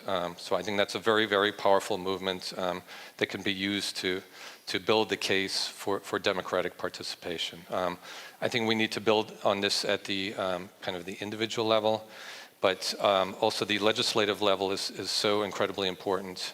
And right now we have so many places in the world where collective rights are not being respected, where trade unions are getting busted, where activists are even getting killed and that sort of thing. So I would say, you asked about a wish list before. I would wish that, first of all, the European Green Deal recognizes the positive contribution that workers can make to sustainability. I wish for a strong mandatory human rights due diligence directive. I wish for a very strong corporate sustainability reporting directive. I wish for the strengthening of all kinds of ways, European Works Councils, worker board level rights, where this ideal of worker participation, of democracy within the company can be realized. So again, it's a legislative issue, but it's also a capacity building issue. It's also just an awareness raising issue. All these three dimensions have to be addressed. Great, yes, thank you for pinpointing that. It seems another one of these topic areas where we're sort of in between the two worlds, Trevor, where I think, and maybe this is something that you experience also in daily life, the idea that there are so many people out there. I meet a lot of young founders who have very strong data protection mindset that really want to build a company that adds value to society and like getting it right. And we seem to have a lot of dynamic and potential. And then we have this strong power hold of the way business as usual works and big tech. So in between that, how hopeful are you? And where's perhaps the points where we can shift things a little bit from the hopeful side to the... Well, I always, I will never forget when, in the first time in New York City, I met with a young startup founder, and I pointed out to him, there is actually another way than going with venture capitalists. And like his eyes just started to shine, and it was really like they had never thought of that, right? Yeah. So it's really like venture capitalists or else, right? So, so to actually say that, yeah, there is a different option that doesn't make you beholden to those investors and that can create a democratic workplace like companies have done at large scale for hundreds of years, and you can bring that to the digital economy is, really something that many young founders have never thought about. So they should. We should. And something else, I want to end on a note that another thing we should be thinking about, because I heard you say this in another interview, Christina, that we often sort of disassociate. We see the worker or the click worker as someone out there, but that we really need to see this in a different way. We are all workers, and sort of see this from the us and the we mindset. So maybe if you can just summarize that sentiment for us as a closing thought. I love that you said that, because I've got on my notes here, we are workers. Yes, I mean, I think actually in relation to a lot what we've been talking about, where is the mobilization from ourselves? We are faced right now with governments who are letting us down. Look at COP26, inequalities growing, precariousness growing, and so on. Why are we putting up with this? Where is the mobilization? And I think key to that is we have to remember we are workers. Privileged as some are, we are still, if you're a wage earner, you're a worker. And I just wish for the wish list, I just wish for billboards in every city, on every road, we are workers, because I think we need to remember that, and I think we need to fight back. I think we also need to demand responsibility from our governments. They are not regulating. They're not taking responsibility. I actually gave a speech. I've just stepped out of the board of a government organization, and I said to them, you are standing on the shoulders of giants. Make sure that the next generation can look at you for having taken responsibility. The world needs you, and they're failing us. But then I also want to support what Sigurd was saying, human rights. Let's bring the human rights back into the core of all of this. They are absolute rights. They're non-negotiable. Ethics we can discuss, values we can discuss. Our human rights are core. So yes, we are workers, let's demand our human rights, and let's demand our right to be human, to be free from manipulation of all of these algorithms. Wonderful. Thank you so much, and thanks so much to the three of you for this great conversation. And with that, it's time for a short break. So we're going to stop for about just over 20 minutes now, and then we'll be back here just after 6 p.m. for you with the second set of panels. We're going to switch into German then, and the next conversation is going to be led by my colleague Toby, together with Philipp Stab and Lynn Kack. See you back there.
Willkommen zurück zum DigiCap, zur zweiten.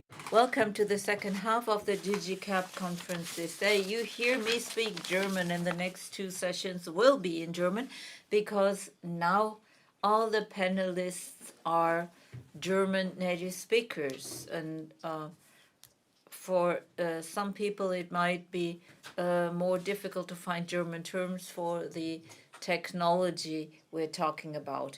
And then we will talk about the digital agenda of the Social Democratic Party, digital and sustainable. What is the role of digitalization for European climate objectives?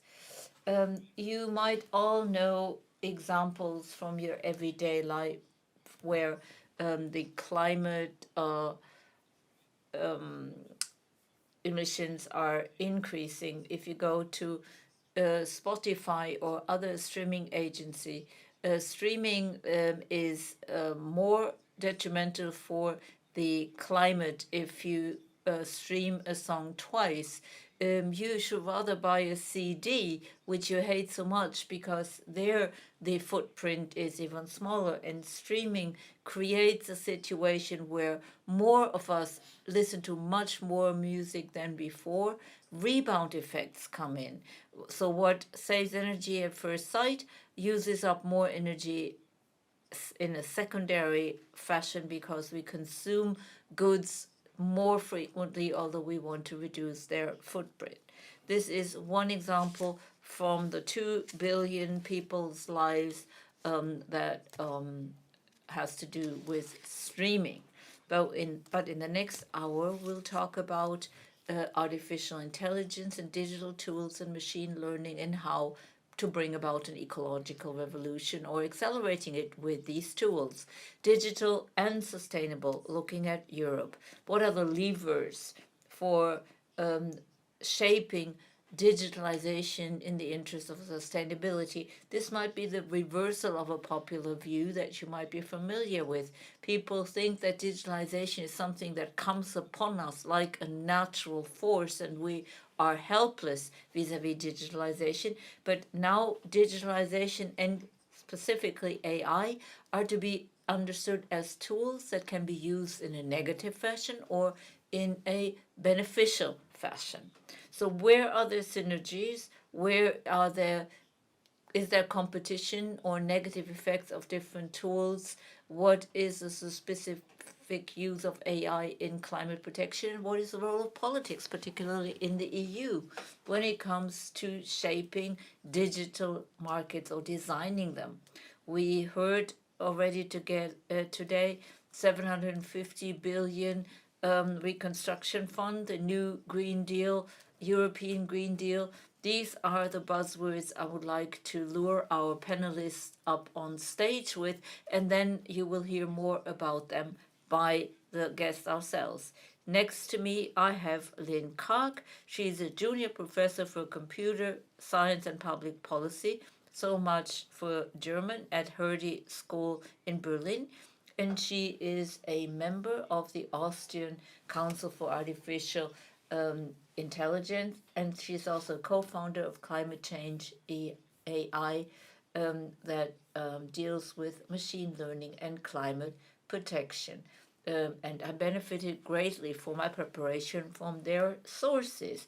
She is a co-author of a paper aligning artificial intelligence with climate change mitigation, the exact topic of our panel today. That's why she's here. She's probably the only person here in this group who, in spite of being a native speaker of German, having more problems with speaking German than with speaking English. Next to her, we have Dirk Messer. Since 2020, before the beginning of the pandemic, he became the president of the Federal Environmental Office that supports the federal government and reports to the Ministry of Environmental Protection.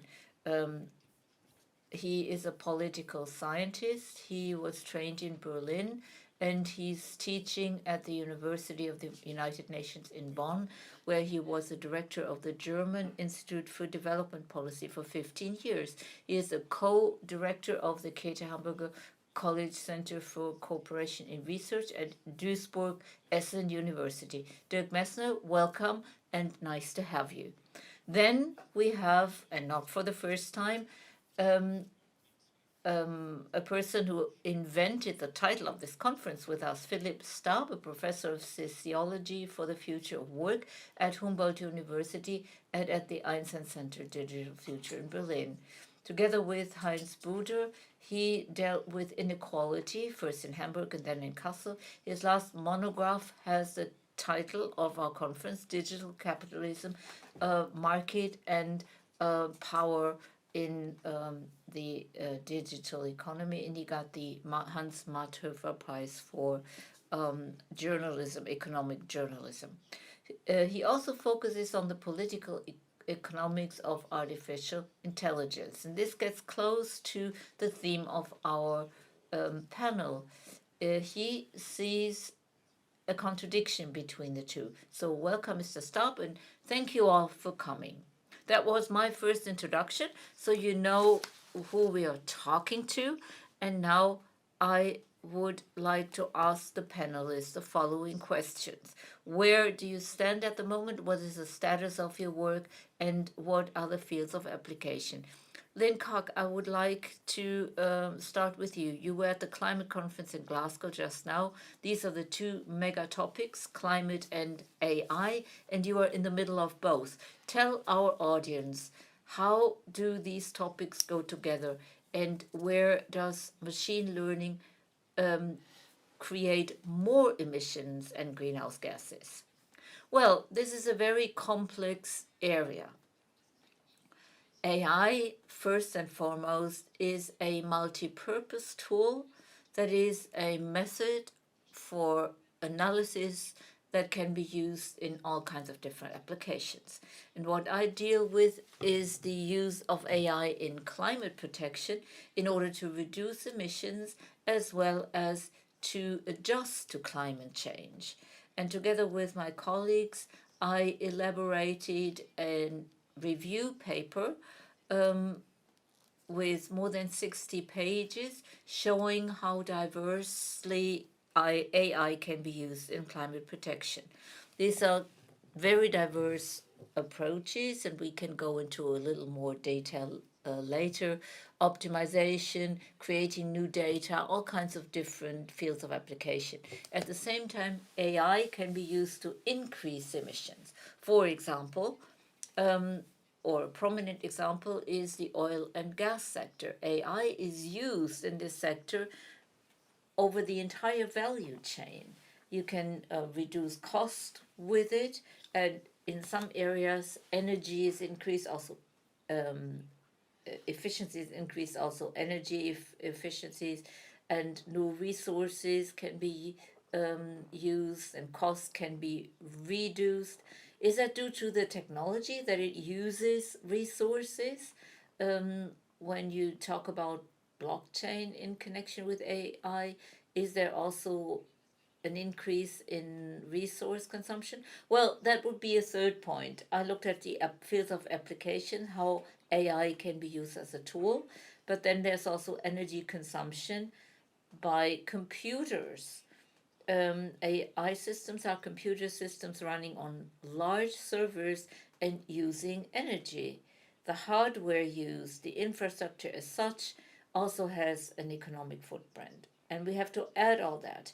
And then blockchain is not AI, but it's also digital technology that is particularly energy intensive. Thank you very much. Mr. Messner, 2 years ago in a TED Talk, you said for 20 minutes that it's shocking that there is digitalization in politics. You're the only person who says it, but also people from the Digital Council of the federal government who, in addition to you, are to explain digitalization, say that. An AI app for digital sustainability solutions being developed at the moment. And there is a coalition together with UNEP for digital environmental sustainability. How do you explain that to your bosses in a practical fashion? Well, 2 years ago, I was still the head of the advisory board for environmental changes. And then the two transformations, sustainability transformation and climate transformation, were compared, their interaction was analyzed. We tried to understand them, and we tried to use digitalization in a way to benefit sustainability and climate protection. That was the first comprehensive approach in this respect. And as you just said, digitalization as a tool. Well, we didn't only understand digitalization as a tool, we asked three questions, and that is, how can digitalization and AI be combined with sustainability? So first we asked, how can the AI infrastructure and data processing and computer centers be designed in a sustainable way with respect to energy consumption and resource consumption? People discuss a lot about that, but that's only the first layer. The second layer, from the sustainability perspective, asks whether these technologies and these innovations help us achieve our sustainability goals. Climate protection is one, but there are 14 SDGs. How can we achieve them in a better way? So we're trying to match digitalization with that and use it as a tool. And the third layer is particularly important in our studies because at the end of the day, digitalization, AI, and machine learning create a completely different society that has very little to do with the industrial society we're used to. There will be a new sustainability paradigm because the old paradigm is connected to the industrial society. So AI is also a driver on the next level, and that is a driver for change. To explain that to the Ministry of Environment was easy. The ministry adopted this topic immediately and invested a lot of money, commissioned lots of programs, and organized invitations for tender and competitions how AI can be used for environmental protection. It was easy to convince them. In our university, we focus on three things: partnerships and creation of knowledge. The first you mentioned, we build an AI lab for sustainability solutions. We have a data-rich institutions.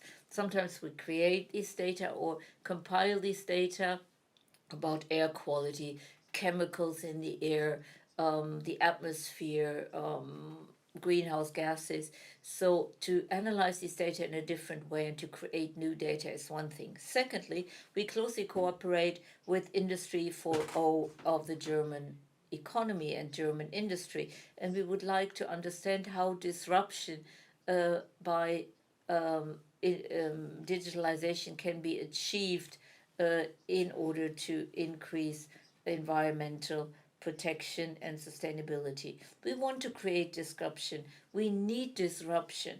Can this technology, can this pool of technologies create disruption? This is what we analyze to learn faster. And what you already mentioned, we formed a global alliance together with UNEP, with the International Science Council, and the Global Research Network Future Earth, and our own institutions. And at the moment, we support the Secretary General of the United Nations to look at SDGs from the angle of digitalization. The SDGs were designed in 2015, and they are digitalization free. The digital community in research and in politics is completely separate from the sustainability community. And they have to be reinterpreted. And this is what the Secretary General of the United Nations launched, and we support him in respect of the sustainability and environmental dimension. Now, I come back to AI. You said we have all this data, not only from Germany, but also from Europe.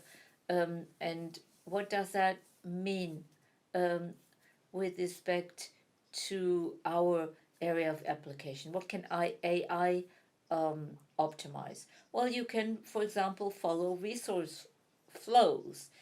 What was so transaction cost intensive, resource flows into cities and out of cities, or what do we do with the Industry 4.0 platform? For example, supply chains. We can create resource flows and influence these flows. But what is even more important is that these two research communities are united in our institution, because before they worked separately, AI and sustainability. We have 2,000 employees in our institute, and these are sustainability researchers, and some of them work in the area of digitalization. And now we have the specialists in-house to learn together, and we expect a lot of innovation from that. Philip Schaap, one of your topics in this context is the design of markets and how the markets can be controlled in the interest of the public. We heard about the government initiatives that try to bring green and digital together, AI and sustainability, for example. But this is a rather novel development, if I interpret it correctly. We don't really know what will come at the end of it because we're only in the beginning. But if I see this correctly, on EU level, you see a huge gap from a text that you wrote together with Dominique Pertron. He's in the forum tomorrow at 11 o'clock. And we'll talk about mobility platforms in the public sector. And you wrote in September that the EU is in the middle of the most ambitious project of shaping the market since the introduction of the single market, and is driving the greatest transformation project since industrialization. For a long time, that is. It interferes with the market in order to change the destructive basis of the market, and both are not interrelated, is what you ask. So my question is, what is the huge gap here? When we're talking here, I hear about transdisciplinary and interdisciplinary initiatives that try to fill this gap and bridge it, and obviously there is a lot of money available for that compared to 5 years ago when you said all these targets were designed without AI. Now it's different. Is something really changing, or is your criticism much more fundamental? Well, my criticism is more fundamental, but it has to do with the different levels that you work on when it comes to working in science or on federal level. Let me describe it as follows. The core argument in this text that's turned into a policy paper too is basically that when we use the decisive or want to understand the decisive power levers, it is not very helpful to fall back on industry notions such as artificial intelligence that can be criticized in many different fashions, of course. What we can see is that we have to do with capitalism, or a form of capitalism, and we overlook that when we look at digital platforms. That is one of the large and important levers of political power, and is designing and controlling digital markets, because this is what the traditional transaction platforms have been doing. They combine demand and supply, and the larger they become, the greater their coverage of the total market. On the European level, this has been recognized as a problem. In recent years, we have discussed it at great length.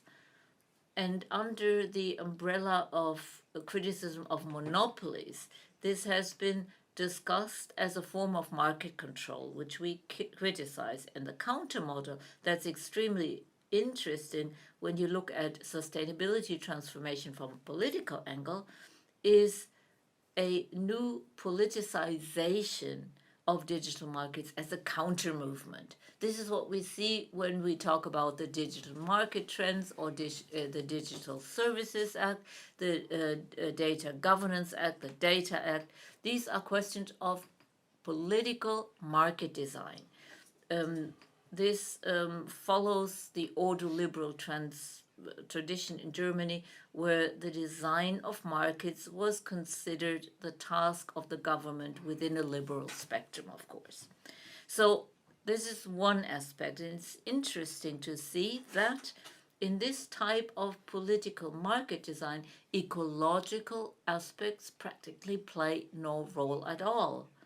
We take this huge sword And at the same time, we have a situation where politically and democratically people have already agreed on pursuing certain sustainability goals, but you're not willing to politicize a market that you have already politicized for this very end. For example, the Corona Reconstruction Fund and the Twin Transition Digital and Sustainable makes 720 million euros available, 1/3 for digital, 1/3 for sustainable. Certain bridges are created, but it's not an integrated concept as far as I understand it. And I would also like to pose a third hypothesis. What we see when we look at the policy papers and the entire process of legislation, that we increasingly have a situation where people can no longer talk about sustainability without talking about digitalization. You can be fully in favor of that because you say, well, we need this technology in order to achieve our objectives. But you can also say one topic is kind of jeopardizing or taking over the other, and that could be detrimental. Well, when we talk about market design, we of course have to talk about where the data comes from when we digitally and sustainably ponder over them. And the way I saw that in my preparation is there is not enough data about machine learning and climate solutions.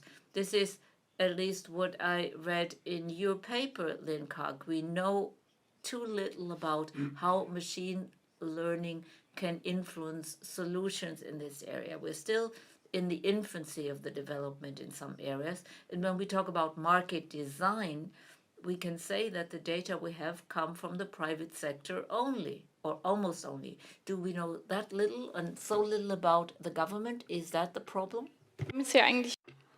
We're dealing with two very fundamentally different things. One is data, namely the information about how artificial intelligence can have an impact on climate or decarbonization. Now, those would be impact assessment information bits. So you want to know more about those three areas that I touched earlier. So you want to understand what's happening.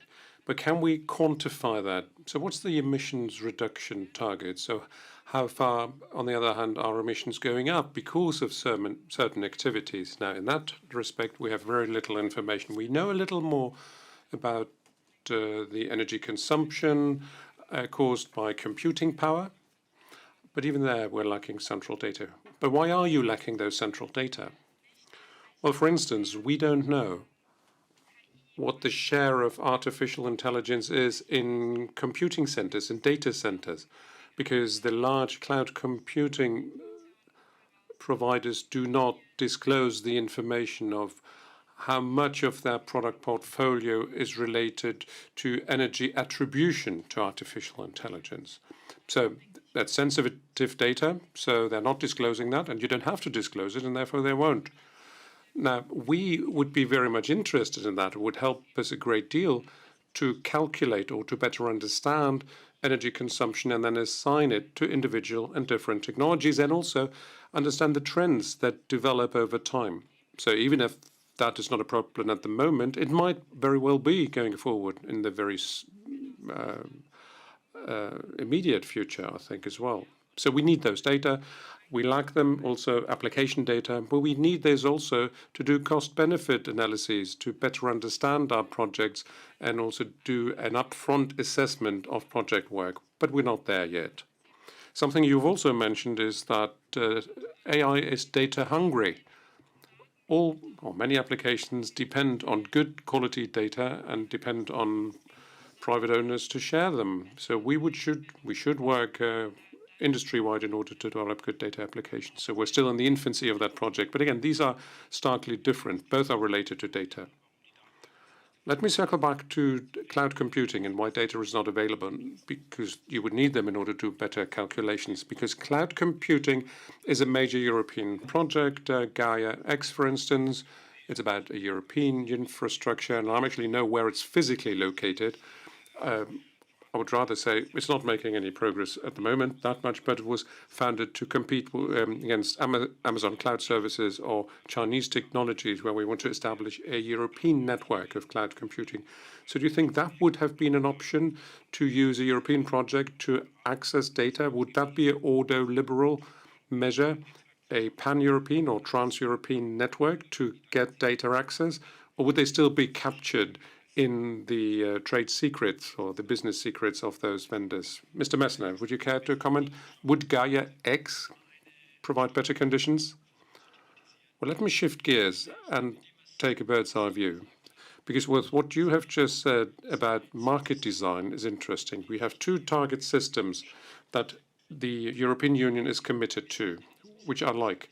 But there are missing links between those two strands, and they have not been addressed hitherto. So the question is, how do you use data, and those depend on those missing links? And let me touch on them briefly, because this is what I'm thinking about here. You need to close this gap, because the current studies and investigations we have show us that AI could be a fire accelerator for non-efficient growth, for consumption growth as well, but it could equally be a good mechanism to drive the green economy, decarbonization, the circular economy, resource efficiency. So these could be organized in a better way than if we did not have those technologies. So we have technologies, you have to mobilize them.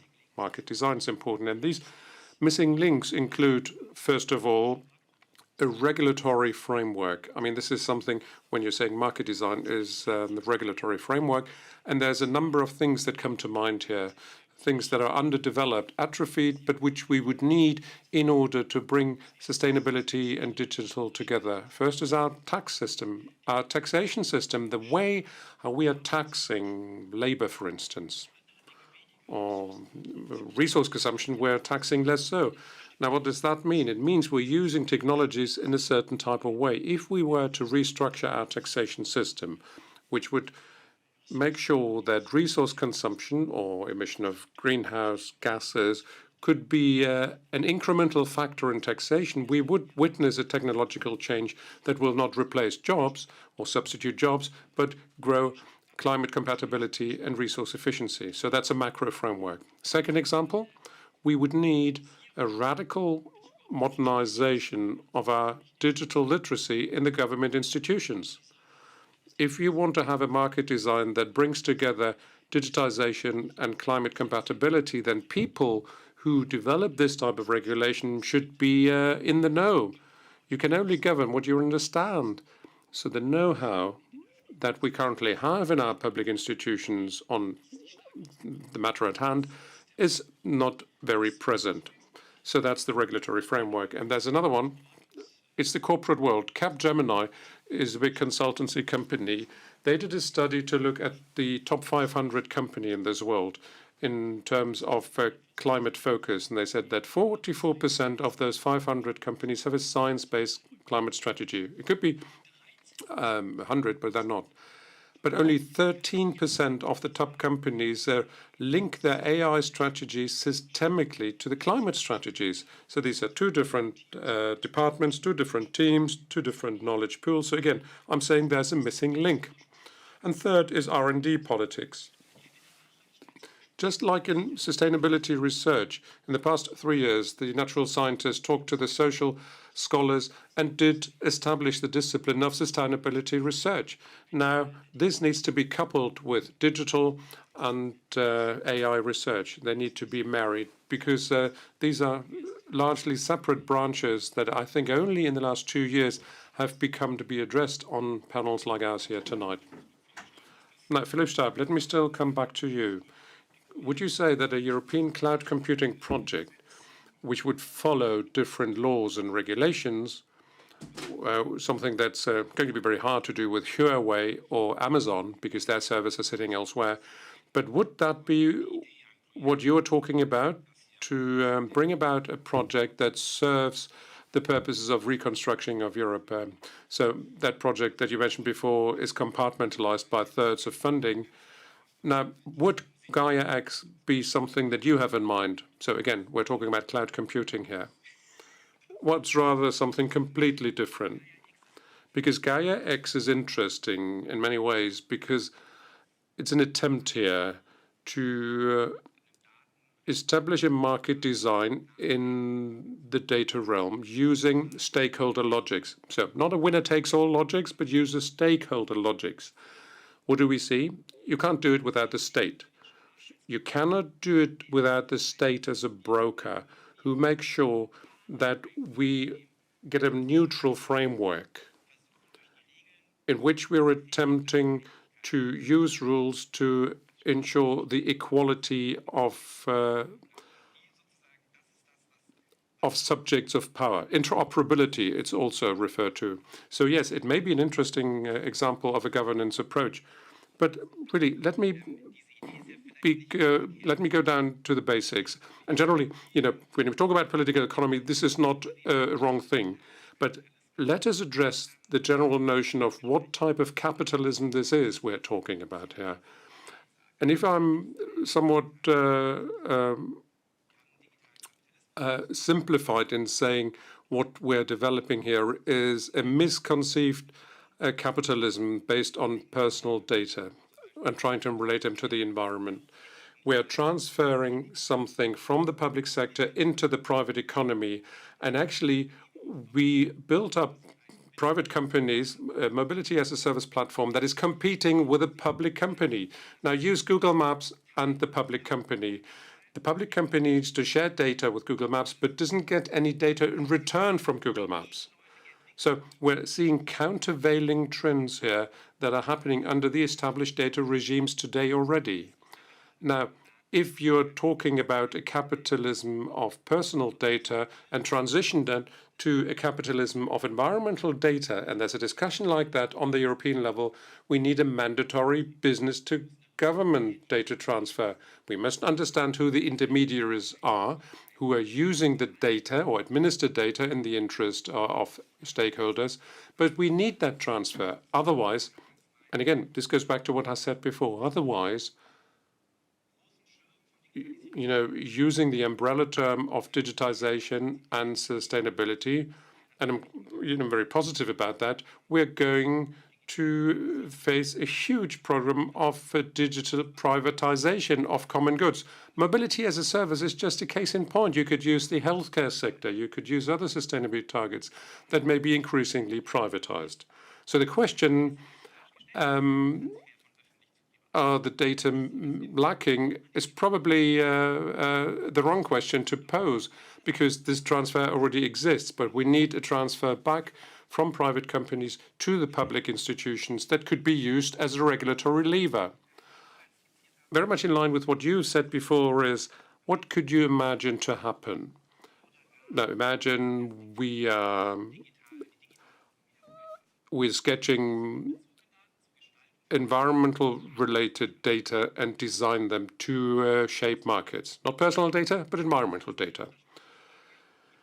The first one is the infrastructure question. It may be a secondary one. We need a regulation. We need a regulatory framework first. What is the data repository that we need, and how does it need to feed with what data incoming from where and outgoing to where? So a system of capitalism with existing data pools, including environmental data. Now, what would that look like? You would have information on products that we don't have at the moment. So Carlotta Perez mentioned it earlier in the panel, which would radically extend the life cycle of product because it's repairable. We know where a product has been built, so they become durable. You have avant-garde projects, construction projects in the Netherlands. You know which product is installed in the building, so you can then take it out, recycle it, and can reuse it.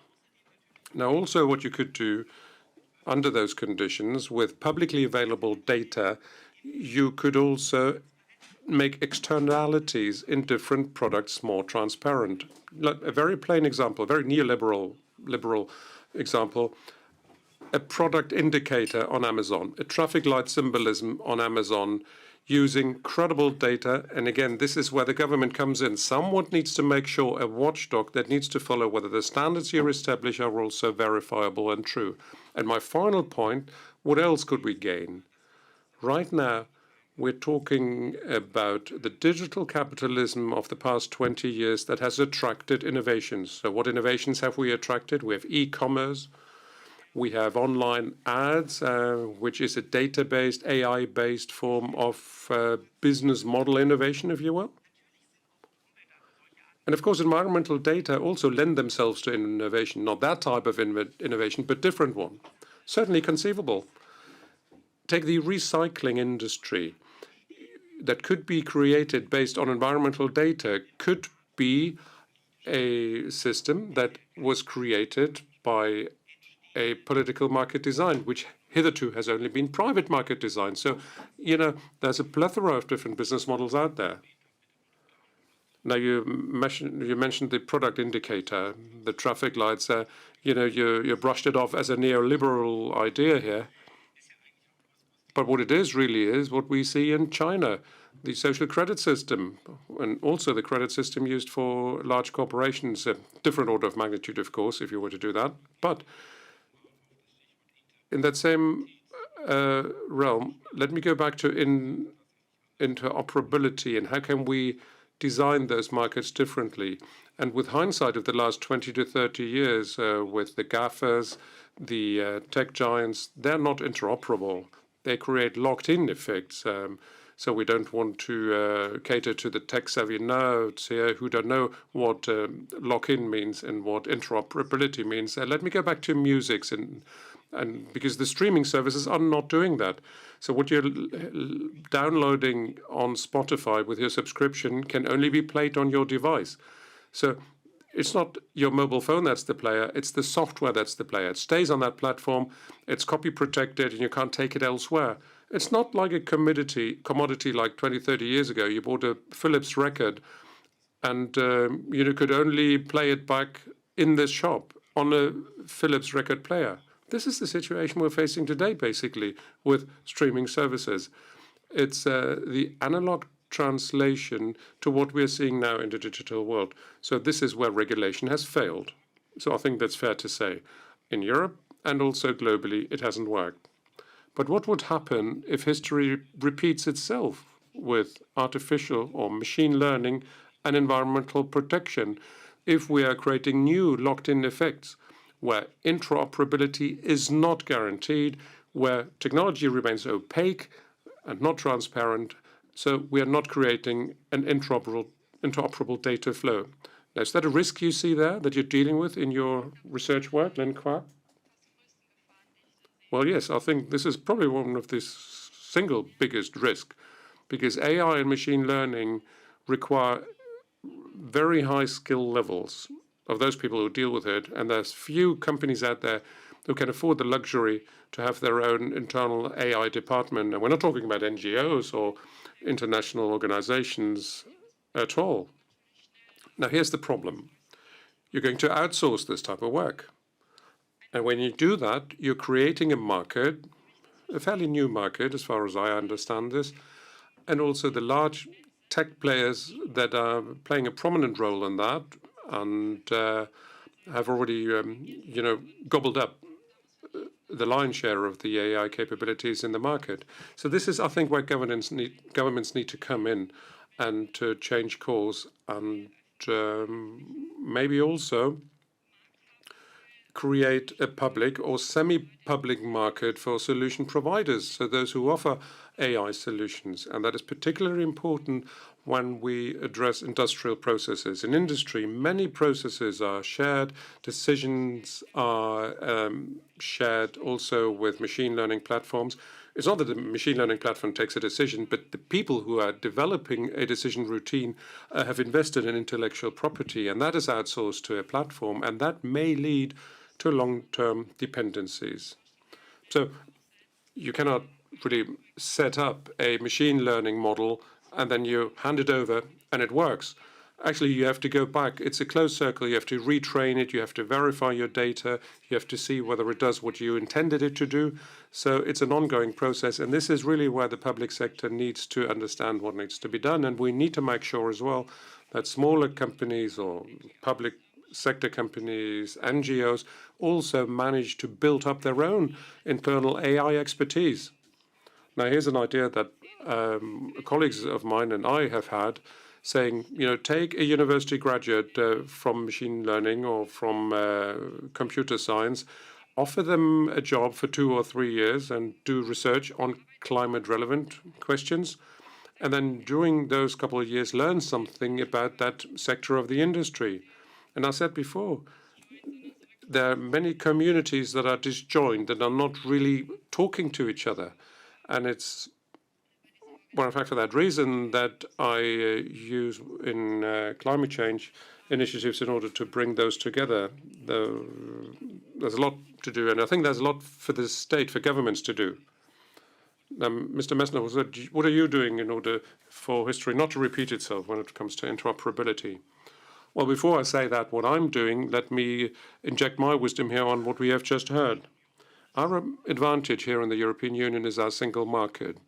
So we are not a scattered set of economies that are disconnected from the rest of the world. With our sheer market size, we have a good opportunity to do market design. We are relevant as an import and export location, innovative location. So take the big brush and paint the world. What you'd see is the Chinese model, which is an authoritarian state-controlled structure. Then we have your model in the Anglo-Saxon world, and in Europe, what do we see? Well, hardly anything that we can juxtapose to the other trends. We're just soul-searching, trying to find that. And my fear is that the political design of those processes is still separate. We could merge that. I think what the Europeans need to do is, for one thing, look at R&D spending and patent spending. We need momentum in research and investment in this area. We're not leading, and we're not lagging behind really, but we're somewhere in the middle towards the end. If we compare the investment portfolios in R&D, in order for you to be an enabler and to create the playing field, we need to catch up. We need to invest more. And it's not only money, it's about competences, as you have rightly said. So in that, whatever we invest must be systematically aligned with the sustainability questions that are on the table here tonight. And that makes a number of things relevant. What is the public good? How do we want to deal with data? What should be the rules for data exchange? And if you use AI, you want to understand how AI deals with personal data. How does it fit into our system of norms and values? Talk about face recognition, voice recognitions, motion profiles. If you bring that together, if you were an authoritarian dictator, you could just relax, sit back, and marvel at the compilation of this data. So there are a number of ways to go about it, and you bring it in line with our system of norms and values. But as a European, I would be optimistic. We're large enough. We have the critical growth size that it needs. Fragen? Now, before we take the first questions from the chat, could you briefly comment on that too? Well, I try to be optimistic, actually. You just mentioned it before. Of course, you can have realistic expectations regarding the controllability of the public sector and the government. And we have to discuss it on the basis of their history of decades. Now, if you look at what personnel is to deal with these very ambitious market design strategies regarding the DMA, we see we have 50 positions on EU level. That is incredibly few places. If you want to design the most avant-garde markets of our times, I agree with you that we have to fall back on our own strengths. Here, Gaia X is a good example, because it's not only the government as a broker of neutral stakeholder-focused models, but the research apparatus is also in the background. With Gaia X, it's the Fraunhofer Society. This is where the standards come from. This is where the hard technical work is done, where the standards are established. And to combine that again with an economy that uses environmental data also to control markets, and this is also acceptable for ordoliberal economists to use these objectives in the control of markets, then a convergence of a so-called third order is imaginable. Well, in your introduction, you said this is the greatest project since the Industrial Revolution. So we have to be ambitious. If we are in the beginning of a process that brings these two trends together, it's not surprising that the regulations behind it and the education and training system too are not yet in place. So we have to focus on that as priorities and quickly, because we have to catch up in order to be able to influence the situation and set global standards. This is my final question. How can we take this additional step? But I would like to ask Geraldine de Bastion, because she's looking at the chat. Are there any other questions for this panel? Well, in the chat, there was only a follow-up question. What school is ordoliberalism based on? Whether it's Hayek or Buchanan or another school? Maybe that was a question to Philip Stab. But if nobody else has a question, I have some questions. Will Philip give us a brief answer, and then Geraldine will continue? Neither nor. I use it as a reconstruction of practical experience. Well, I'd also like to ask some practical questions. I just wondered, how do we get these worlds closer together, and where should they converge? And one element that is most obvious is AI examination and inspection centers. So who is working on the AI monitoring? Who will be influential there? Is that a practical way to bring these two worlds together? And another practical question is, what funding mechanisms should be in place? You just mentioned some on the EU level. There is an initiative for an AI fund supporting NGOs to build up their capacities there. There is an initiative of the federal government. Together we can make AI great, but this banks on cooperation. But maybe we should focus first on understanding AI instead of on building new AI, so people in the environmental protection scene and in other areas could build up capacities. These were practical questions. Should I add another one? Well, let's have some answers first, and then we can ask some follow-up questions. Briefly, I would like to mention funding. What is important here is that the sustainability goals are promoted first and foremost. This is important. Funding should not be taken away from sustainability in order to invest it in AI. This is a rather novel issue. We have to understand the interfaces. There is a lot of potential, right? But bringing sustainability and climate issues into AI is more important than bringing AI and digitalization into sustainability at any cost. So funding programs should be designed in order for this to happen properly. Mr. Messner, you also wanted to follow up. Well, I don't know whether we're on the same page here. Digitalization and AI are not a sector, because they affect potentially everything. When we look at our universities in almost all areas, these aspects have to be included and evaluated according to the angle one takes. The research is done from an economic and from a political perspective. We look at sustainability, cross-cutting, the theory of democracy. KI will play a role, AI will play a role everywhere. So there has to be a cross-cutting approach. And we need new specialist communities. What you work on regarding climate and AI is a community of specialists, and we need lots of specialists. AI and circularity. What do we need in terms of technology, framework conditions, training, infrastructure, standards that have to be developed. This is how it approaches. On one hand, cross-cutting, as we said it with respect to sustainability. It's not for a bubble. Sustainability is a question we have to ask in economics, in law. It is a cross-cutting technology, plus the specialist communities. If we take that together, that would be a good solution.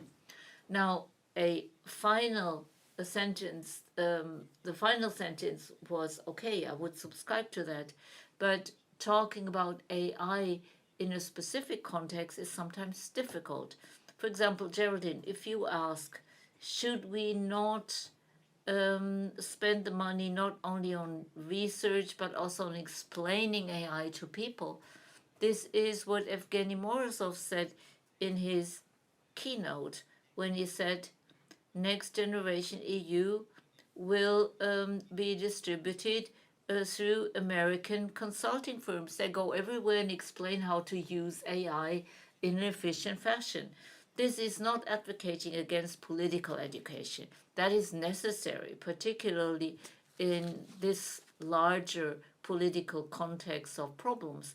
But we have to be careful that the need and the essential character of political decisions is ignored. You can't continuously explain without people deciding. On the political level, we know very well what levers to use. We don't always know what the results will be, but we know what we can do. And we need courage to take political decisions, and we need, of course, competencies in the public system. But this is not advocating against public and political dialogues. I'm working on that in the context of the United Nations, and here it is novel. The topic we're discussing here tonight didn't play a role in the SDG debate in the last 2 years. So we have to contribute to forming networks in order to create a basis for thinking and making changes. But there's also great potential for overestimating technology. I experience it in an extreme form in my environment. The first step is AI, and let's see what to do next. Well, if it works, AI is only a small part in a big solution to our problems. So we have to work against this hype and arrive at a realistic way of dealing with this technology.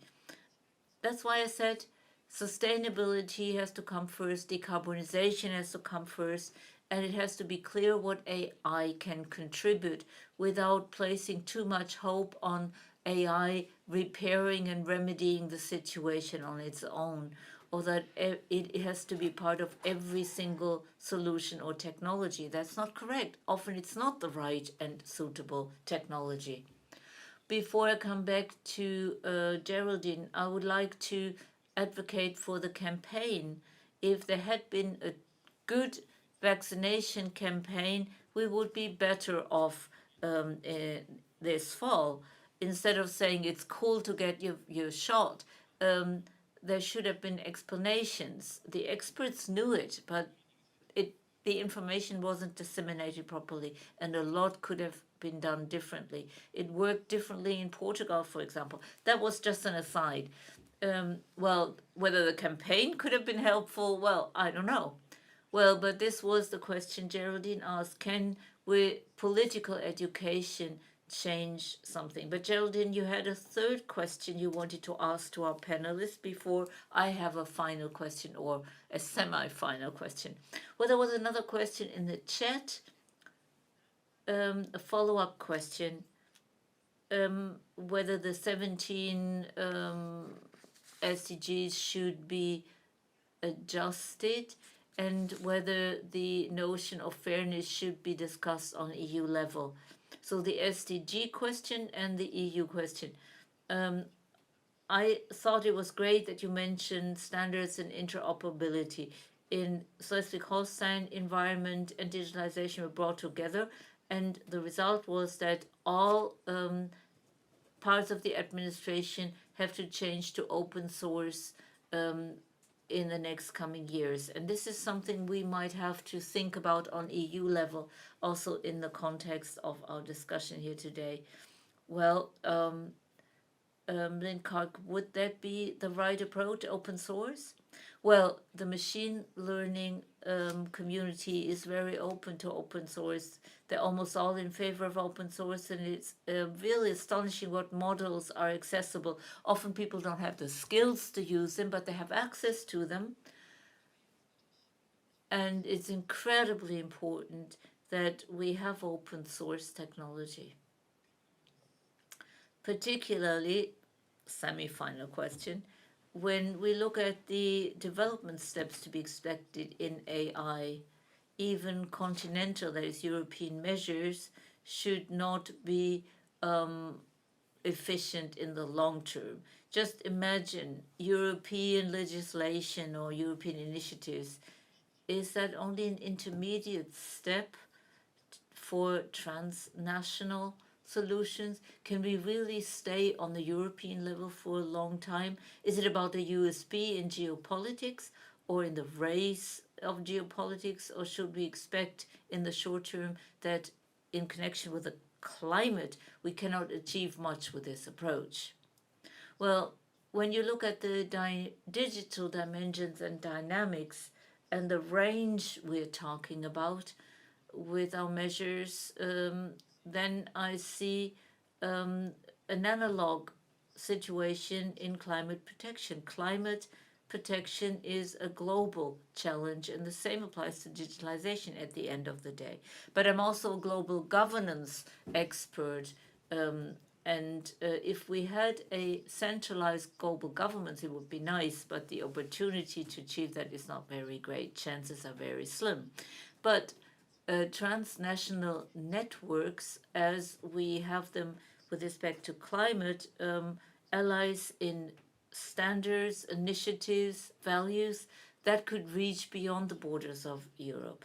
So we should not limit our perspective to Europe, but we shouldn't have the illusion that we arrive at a joint global standard for digitalization or AI in the next decade.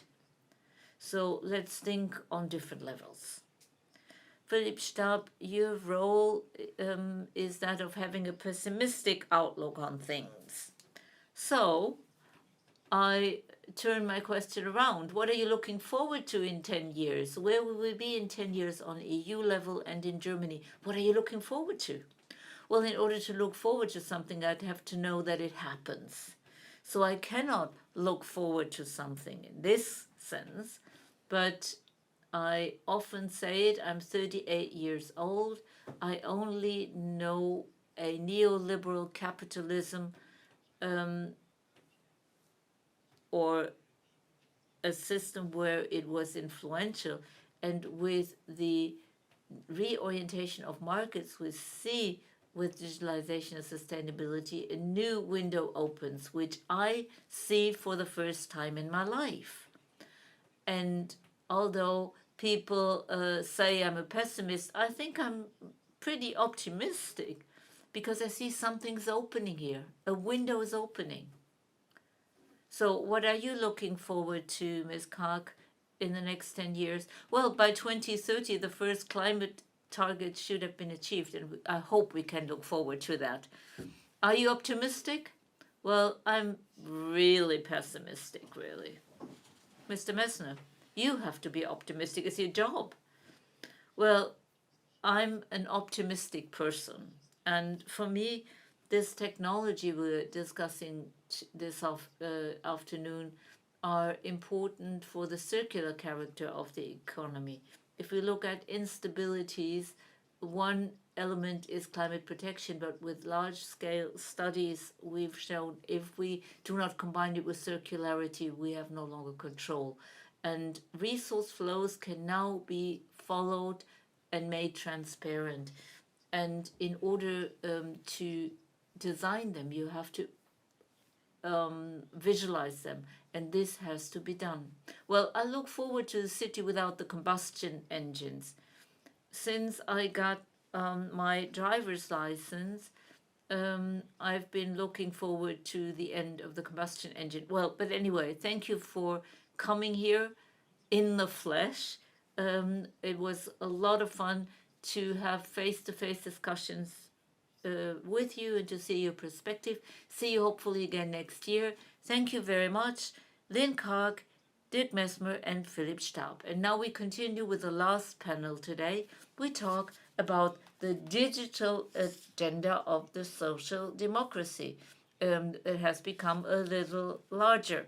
Last year, it was a completely different topic. Now it has acquired momentum, and Geraldine will be the moderator again. Enjoy. Thank you so much, Toby. This is our wrap-up session coming up now. Democratic, Sustainable and Fair. That's the title of it. And in the final hour of our conference, we would like to look back at the different themes that have been addressed here in this Congress and maybe also put them into a political context. And also, as Toby has just said a minute ago, we would like to cast our glance on recent developments, both in Germany and on the European Union level, when it comes to our digital policy agendas. Now, we have two guests here in person who are going to talk about that together with me. One is Dr. Jens Zimmermann, who since 2013 has been a member of the German Bundestag, our parliament. He's a digital policy spokesperson of the SPD parliamentary group and member of the Finance Committee. And as Stefan Moser has said before, he's also currently the chief negotiator of the SPD party for the digital agenda. Timo Wölken is here as well, who since 2019 has been a member of the European Parliament, and he is the legal policy spokesperson of the Social Democratic Parliamentary Group in the Legal Committee and also in the Committee of Environment and Food Safety.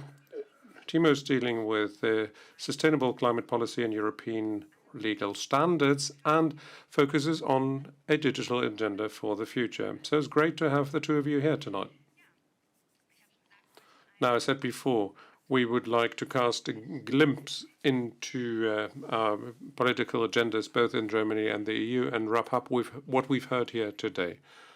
Now, let's get started with the latest events here. So very specifically, let me ask this question. And I'm not going to ask you to spill the beans, but please, Ms. Jens Zimmermann, tell us, what is on your priority list? What are the single most important decisions or actions that a social democratic government should enact or should propose in the digital agenda field?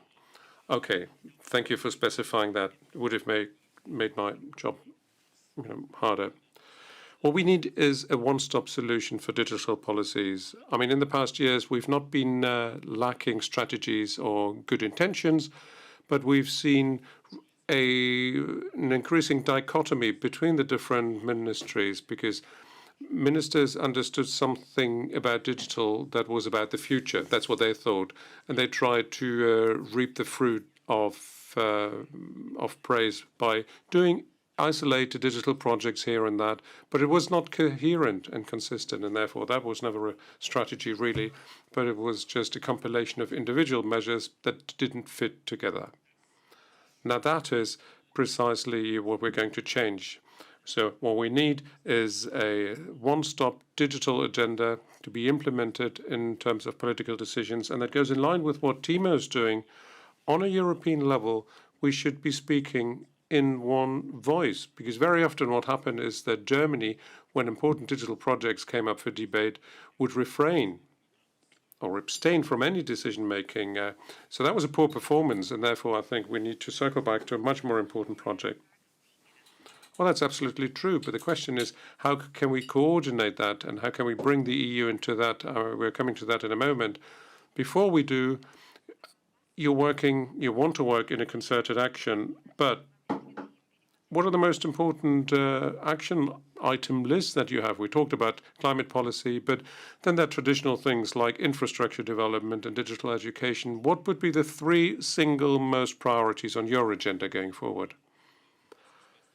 Digital governance is very important. Why?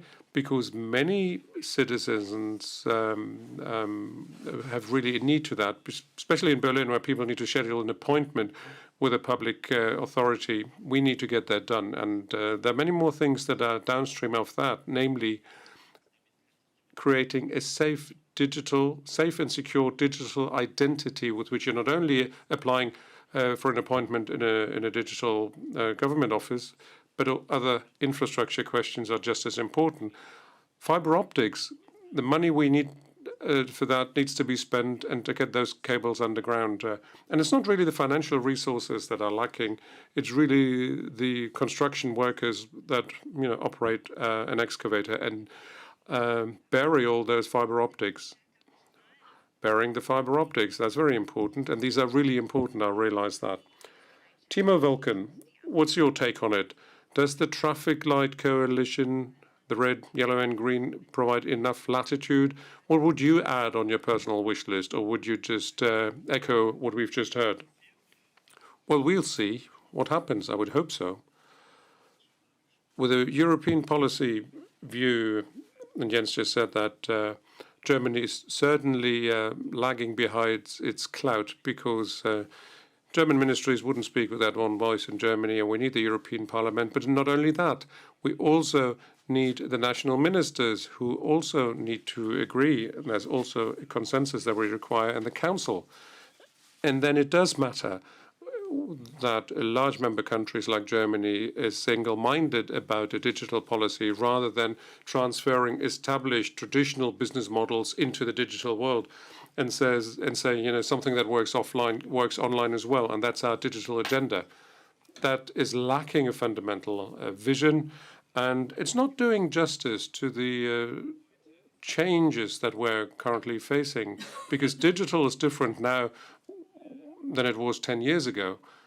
So an incoming government that identifies itself as a coalition of progress, which I hope will come into office, should also breathe life into their digital agendas. And I think there's a number of pain points that we still need to get out of the way. Take the Digital Services Act, the Digital Markets Act, AI regulations, and also the questions referring to how artificial intelligence allows you to lead a sustainable lifestyle rather than creating rebound effects. On a European level, we want to establish a principle of security policy without jettisoning citizens' right. So such a triple coalition is much more progressive than a one where the Christian Democrats are on board. All right. Now, let's talk about those coalition questions here. People say there is not going to be a Ministry of Digital Affairs. So who were the stakeholders that were voting against that? It's not over till it's over, I'd say, because what I don't know is whether we're going to have a digital affairs ministry or not. The Tagesspiegel newspaper said there's not going to be one. Well, you can look at the party manifestos and look at them and see the FDP wants to have a ministry, the Greens and the SPD say it's not a good idea.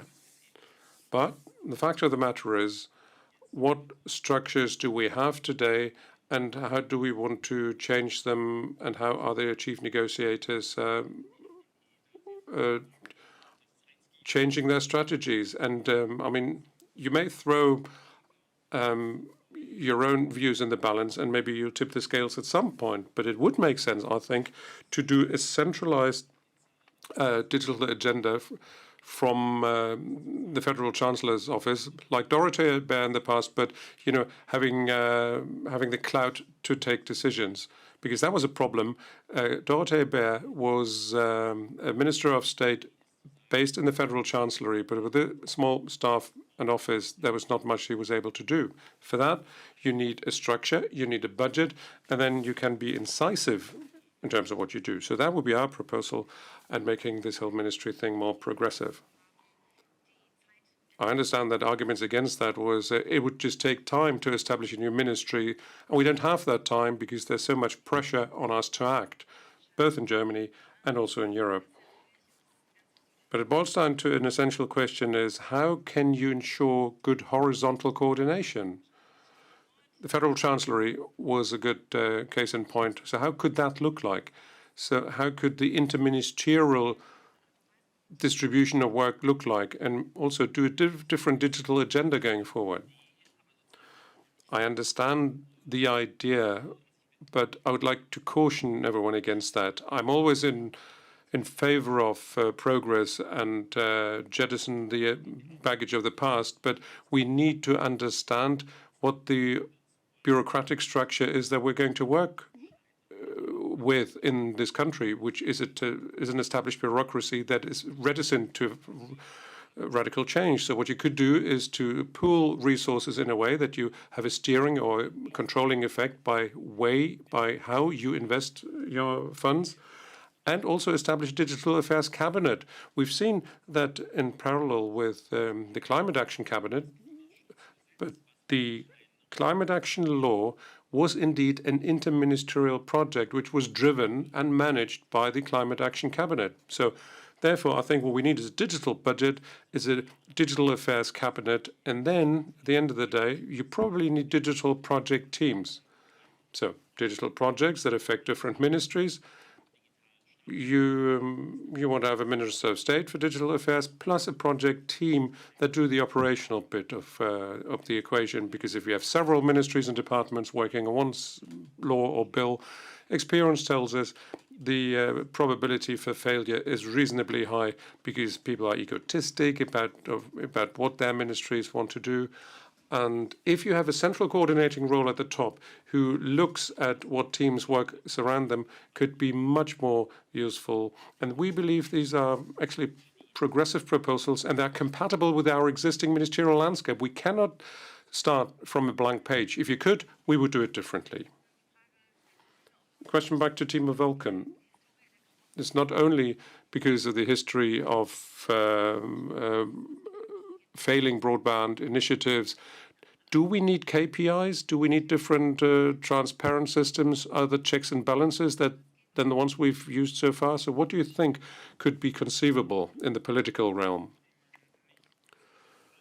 Well, we need a coalition agreement that is unambiguous, because when we had the debate on upload filters, it had two different lines in it. One said we don't want, and the other ones, some other page said we want to have them, and we had to struggle with that on a European level.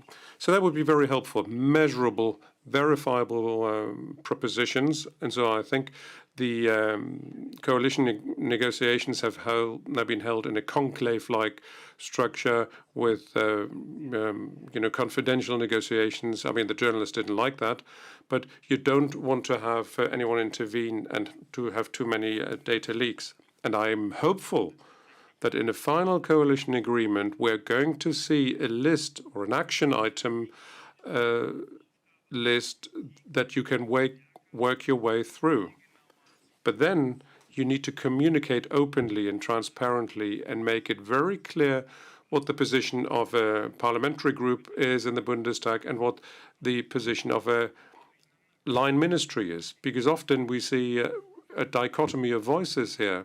For young people generally, digital policies are very important. As I said before, digital today is different from what it was years ago. When I was browsing the internet first, we had a 56K modem that was making funny screeching noises. Now, young people are digital natives and they're traveling and living with their devices. They find new friends, new loved ones, thanks to the digital technologies. And this is where digital policies need to be forged. A digital agenda must be mobile as well, on a level that people understand, not lofty ideas. That's not what we need. Well, having said that, internet users are not dumb because they're not watching public service broadcasts. And just by saying, well, let's use the internet to communicate, no, that's not enough. So that's a stillborn idea, and that means policymakers need to understand how they can communicate with the public authentically and talk about the project. So a clearly worded coalition agreement would be very helpful, I should say. Clearly talk about it and enable critical debate. And this is actually what I'm missing. I don't see that.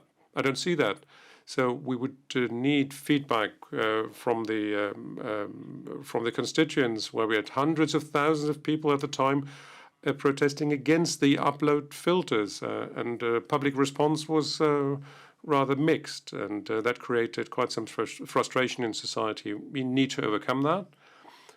because we need to be aware that today democratic processes also, among other things, take place on the internet, or largely take place on the internet. And this is where political parties and individual political decision makers have to be present there as well. Now, something that has created a lot of frustration in the digital civil society in previous terms of office of governments, as Doro Derper, who has been mentioned before, was that it was very close to the big tech companies, especially the CDU. The Christian Democrats were very industry friendly. My question is, will that change with the FDP, with the Liberals, or can you have your way? Because you're very good at adding more into the balance. Well, allow me to say what we've done in regulation questions like the Network Enforcement Act, which many in civil society didn't quite like that, but that was not conducive to the interests of big tech companies. The FDP, with its election results that it raked in, is a different partner than the CDU was in 2013, which garnered 41% of the popular vote 4 years ago. And now we agreed that the Gerhard Schröder logic is there's the difference between the chef and the waiter. Well, we don't agree with that. So we want to have a level playing field of coalition partners. But it doesn't mean at all that one of the three partners can dominate the debate. But the truth of the matter also is that we are dependent on our coalition partners in many ways. And what we want to do as Social Democrats is to get rid of those mutual interdependencies, and I think there's a good opportunity for us to open up new vista points. Why?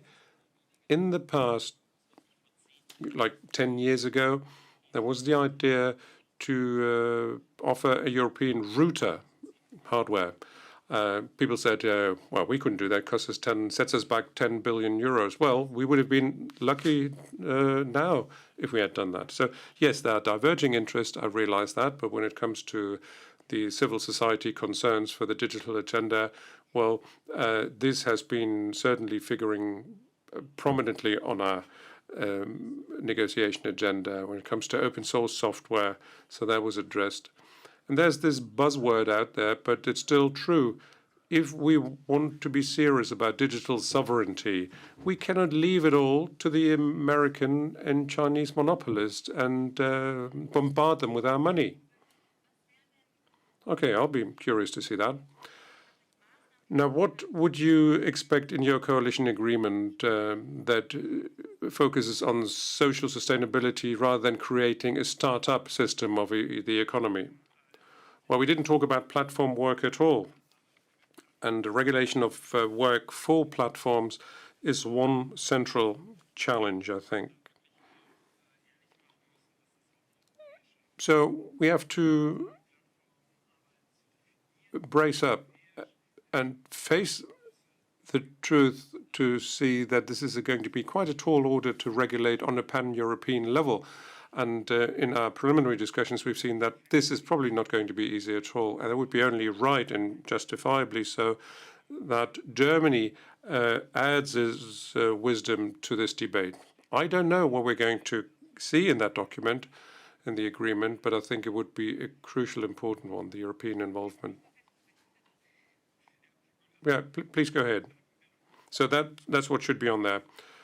Maybe we just do shorter answers. I'm happy with that. Well, let me follow up on that. Maybe final question on the upcoming German policy debate. There have been great initiatives out there, so let me advertise some of them. The Think Factory, the Denkfabrik, tried to look at social insurance proposals. There was the digital voluntary system for voluntary jobs in the family ministry. Can we assume that these initiatives can be perpetuated, so where every ministry can extend its competences it already has rather than pooling it in some other place? Can they actually cater to the different target groups in the digital arena? I'm definitely in favor of that, and in our analysis and in earlier discussions said that because the digital ministry would be quite the opposite of that. We don't want to pool and concentrate in one place. Probably would have been the right way 15 years ago.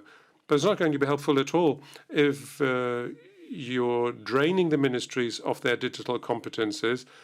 And instead, I think you should boost their capabilities that already exist there. That is definitely the right way forward.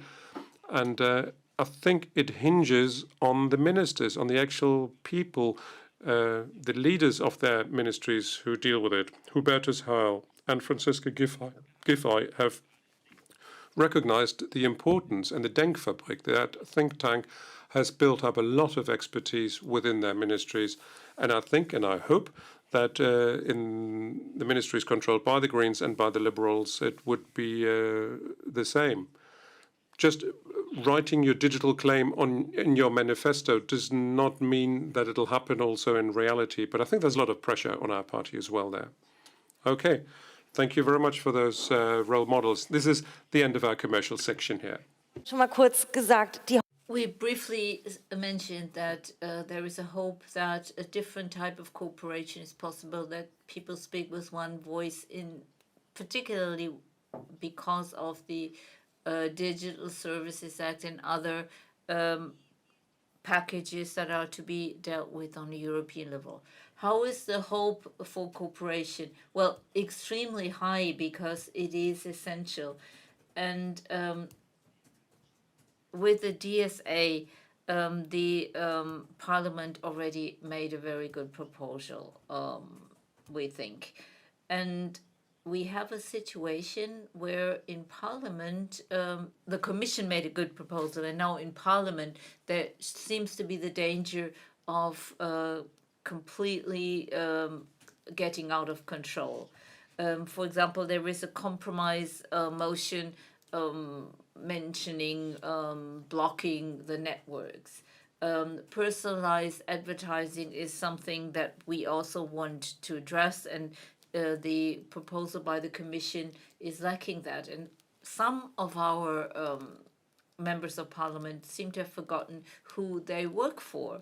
And if we look at the DMA, I think the Digital Markets Act should be opened up. It should see to it that no new monopolies or gatekeepers will be created.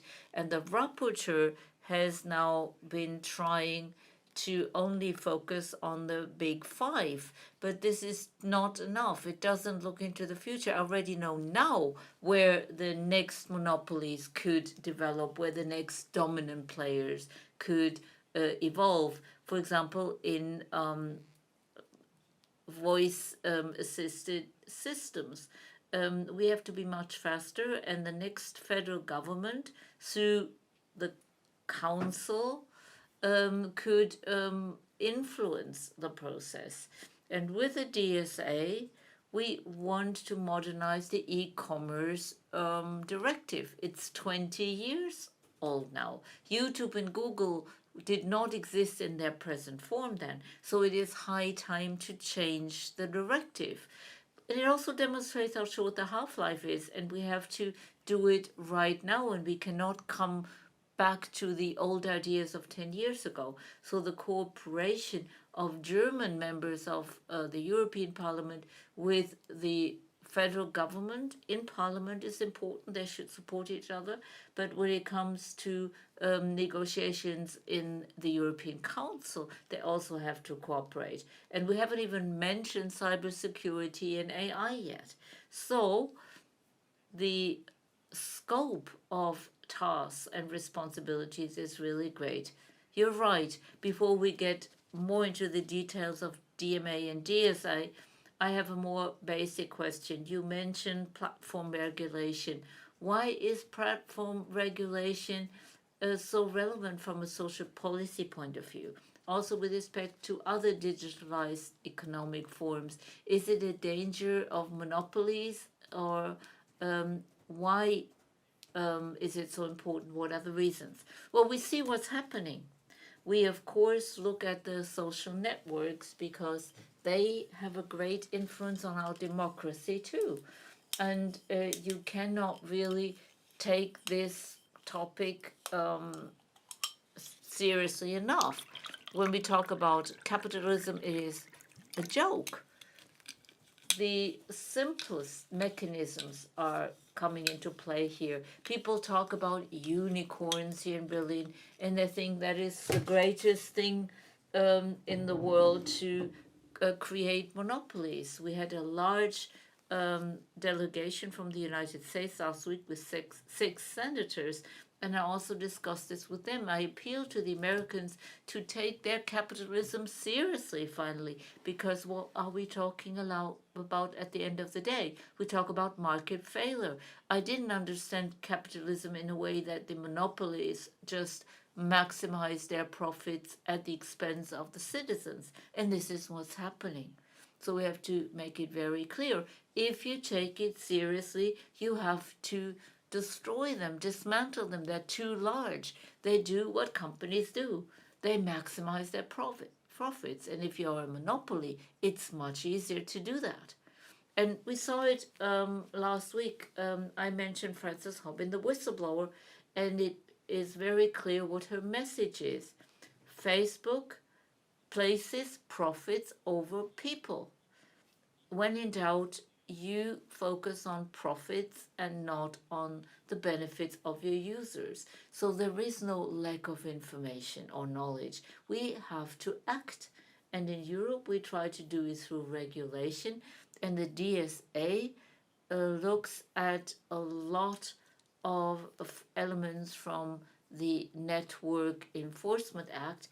It was always criticized here in Germany, but now it is a global hope because finally people saw that it can't go on like this. We have to try to increase pressure on the Americans and to support progressive forces in the US who also say these companies have too much power. Yes, I can also reply to that.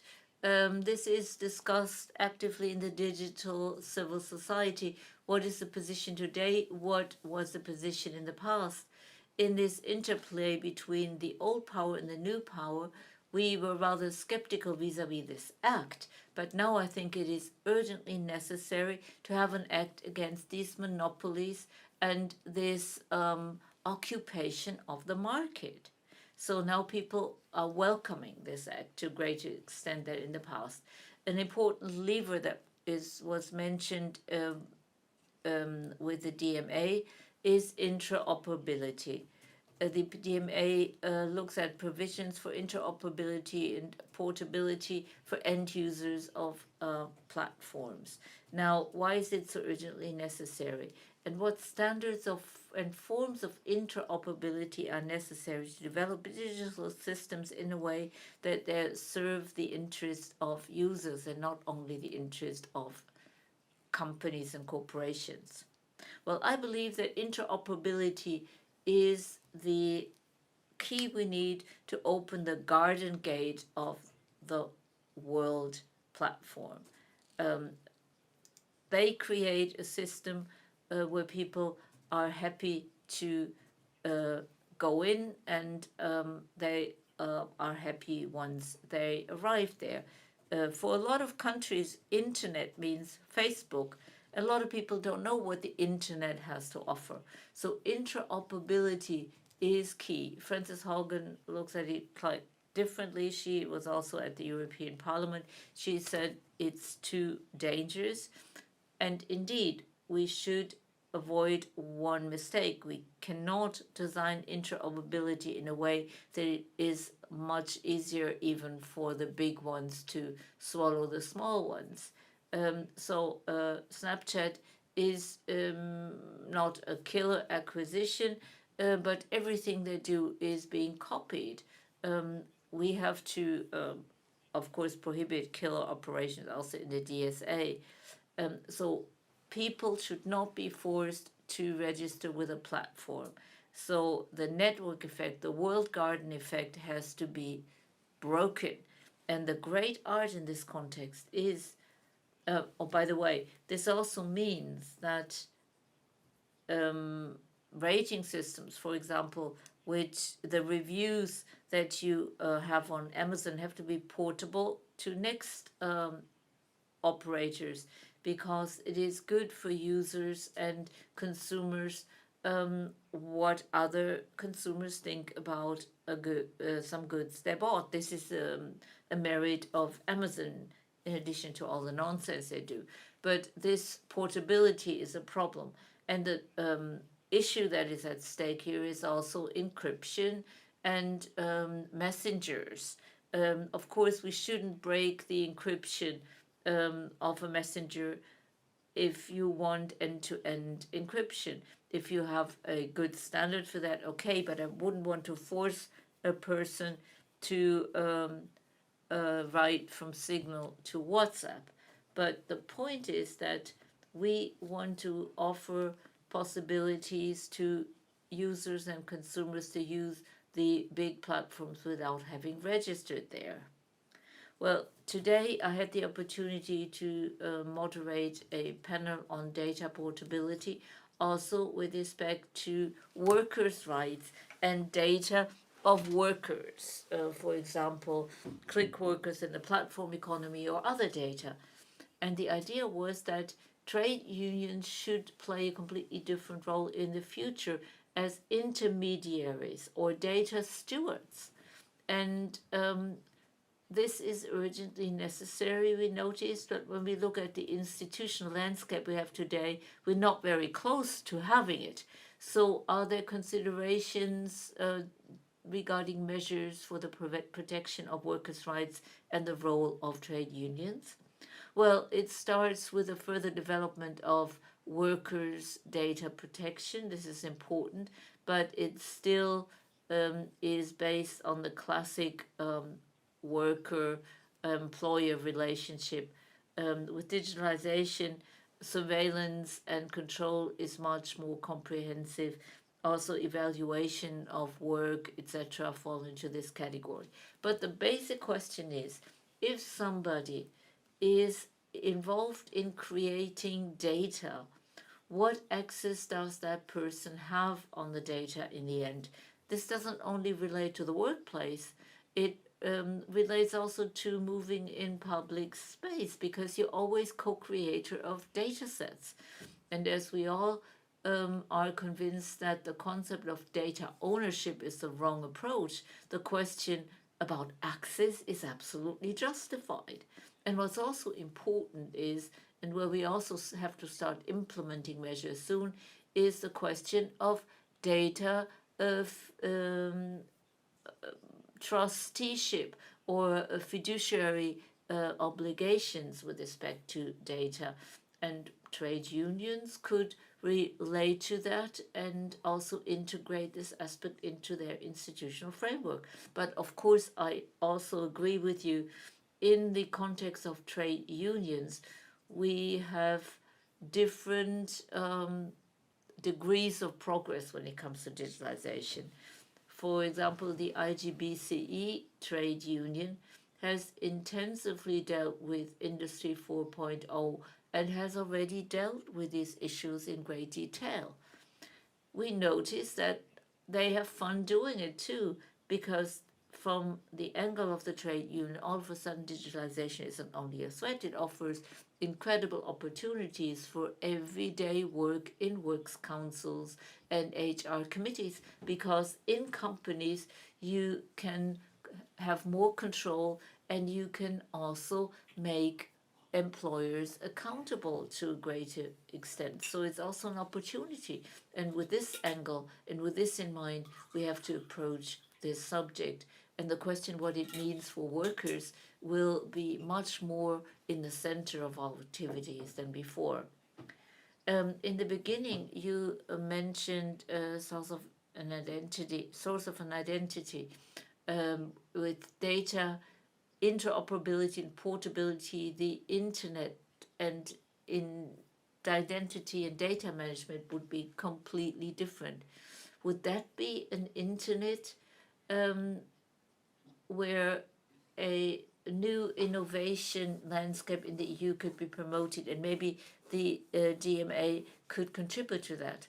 Well, the DMA is a good idea if you don't only address it to the gatekeepers, because if you only focus on them, you don't do enough, and the next gatekeepers are growing in behind the scenes. So the DMA is a tool for more openness, more competition, more equality, more fairness. And this act could influence a situation where the big five will have competition. And this also includes that we shouldn't only look at the evil things Amazon has done so far and to prohibit, for example, self-bias and self-preference. If we prohibit that, they come up with a new idea. So the DMA has to have more grip than it has at the moment, particularly killer purchases that are only carried out to get competition out of the market have to be included as well. The field of application of the DMA has to be open and shouldn't only address the big five.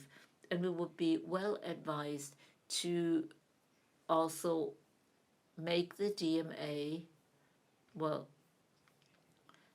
technology open. That's what people offline would say. And don't only look at the incumbents.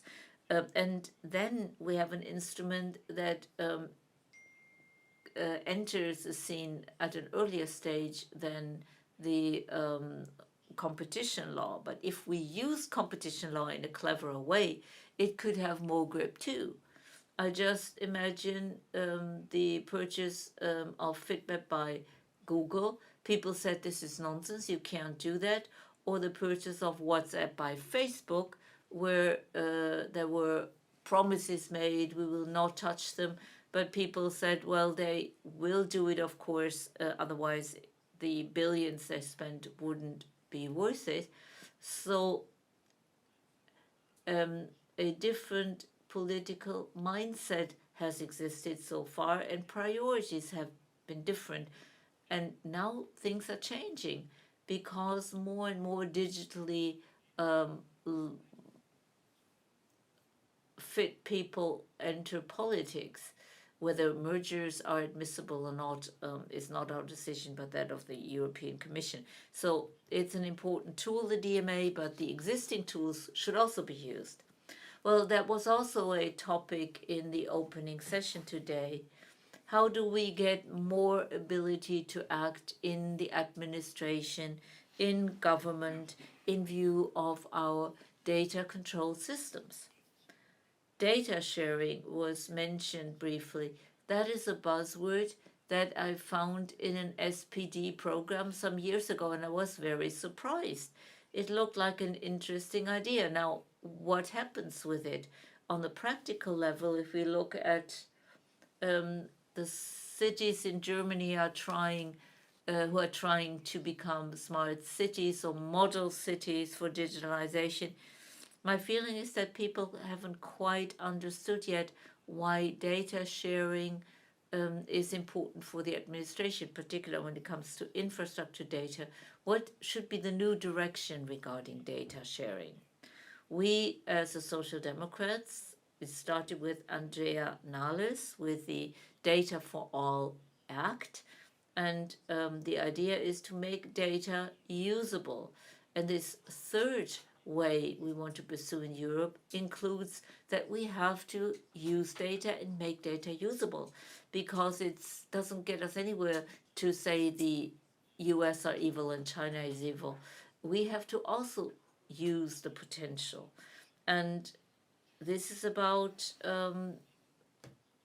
convincing industry in Germany and Europe to make their fragmented data pools usable.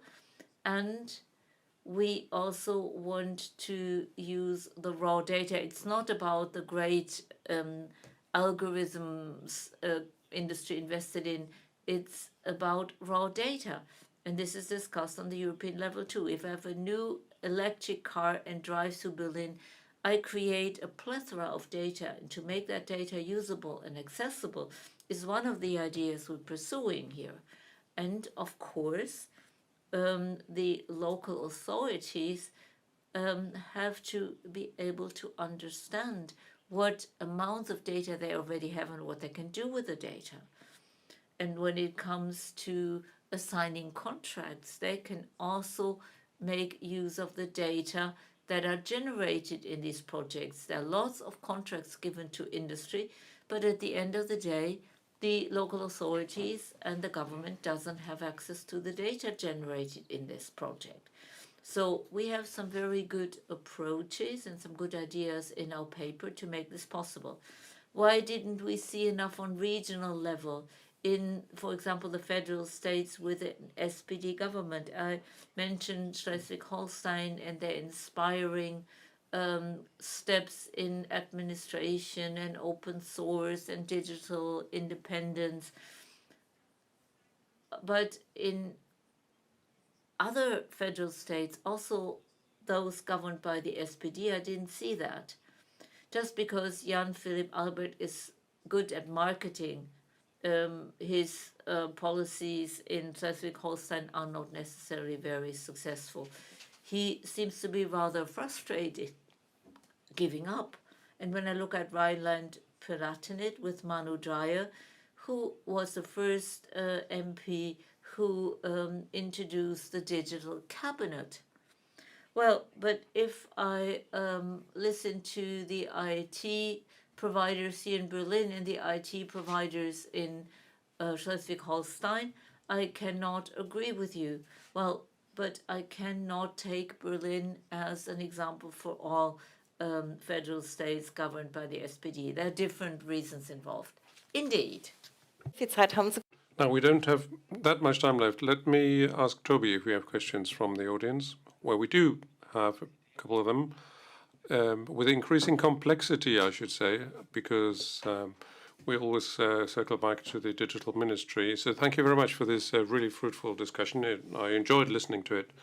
Now, the first question we got here in the chat has already been answered, namely, what can communities do, local communities, to build up more digital competence, and something that's also very interesting. It's not going to be astounding here. What about schools? What is the incoming federal government going to do to equip schools? I mean, obviously in Berlin, people think about that a lot. How can schools embrace the digital agenda? What's your plan? Now, in terms of schools, I think we've learned it the hard way, really, and that goes back to the states, the regions of Germany. I mean, it was all safe and secure in Berlin because the Data Privacy Commissioner was very happy because things didn't work in Berlin. And whenever they started to work, she banned it. Now, that's the wrong way forward. So what we can do as the central government is to provide financial support, because the fact of the matter is schools are within the realm of devolved regional competences. And obviously, we're going to continue the digital compact we have for schools on a national level. But again, it's not only about money. 5.5 billion euros were made available, but they have not been used by the regions, which is tomfoolery. So maybe when it comes to schools, school management and administration, we need a change of heart here. And I'm not a regional politician to demand, something for areas that you don't have competence in. But the beauty of the matter is that the majority of teachers in this country are public servants. And it's not acceptable for them to reject offers of digital education.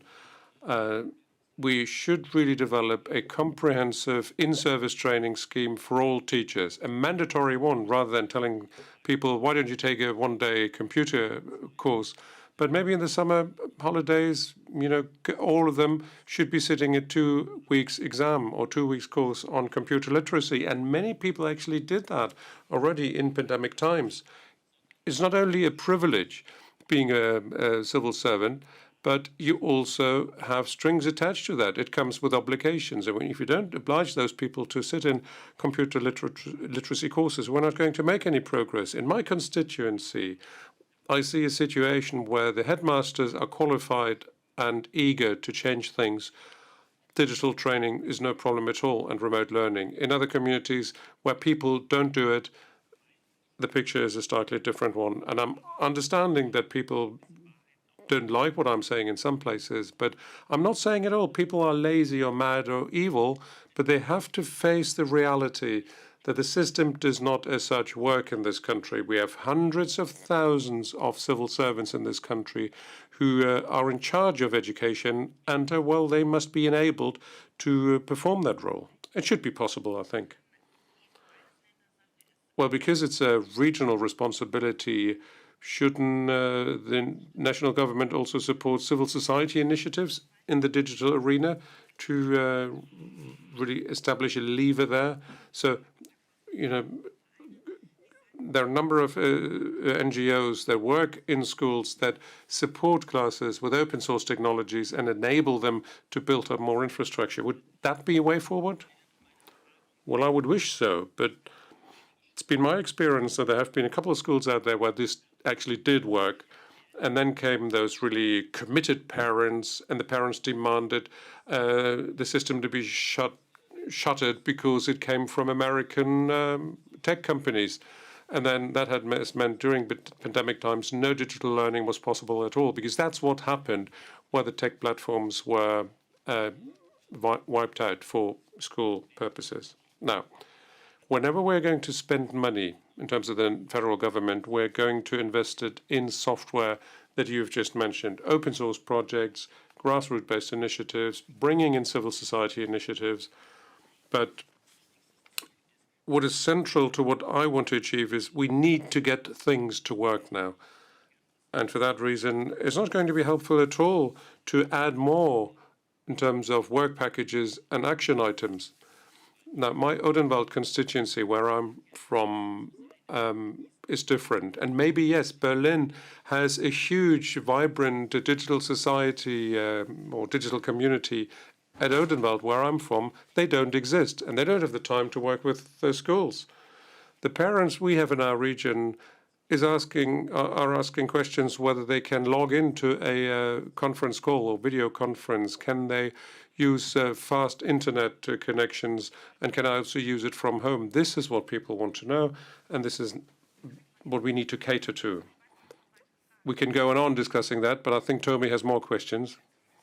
Yes, we come back to the centralization or headquartering of digital competences. You talked about that before in our panel earlier, but there's a follow-up question. I have one. Now, let me quote, the centralization of digital competence is not the right way forward. At the same time, the SPD wants to pool the competence in the federal chancellery. How can you make sure, in practical terms, that we have digital competence across the board, but also a genuine digital strategy also needs to overcome individual line ministry interests? Well, that's exactly what I said before, but let me say and echo that again. I mean, it would be strange if we were to say that all digital responsibilities that rest with different ministries be transposed to the federal chancellery. It wouldn't make sense. We would triple the headcount in the federal chancellery. It doesn't work. Well, we need to see whether there are things where you can pool efforts, logically streamline. Does the transport ministry need to be in charge of digital infrastructure? That would be a question. But it's not whether the broadband extension task force is sitting in ministry X, Y, and Z. We can shift it around. The people will still be the same. Our analysis tells us that digital policies need to be coordinated. So digital policies should not come from 7 or 8 different ministries, but there should be one central, one-stop solution, someone who is a go-to person who coordinates it all. And we believe this coordinating role should be the federal chancellery, because the chancellor always has the deciding vote on those key projects, and someone should really have a centralized controlling function there, including headcount that it takes. But the idea is not at all to shift and transpose responsibilities. And things may work out entirely differently, I think. Now, every state ministry obviously wants to have their own ministry with responsibilities, and obviously that makes sense. It's a culture of growth. So, you know, the more you grow, more responsibilities and tasks you want to absorb. Now, that goes back to what we said before: change of culture, a new way of life. We want to be sustainable and green, and to change course. Antonio Gramsci, a socialist, talked about cultural hegemonies, and also said, are there perhaps ways to approach that problem from different avenues? Rather than centralizing, maybe we use cultural programs to bring institutions on board, or the independent scene. I understand it's a regional responsibility, but there are also federal funds available that have been beefed up. So maybe you want to use it from there.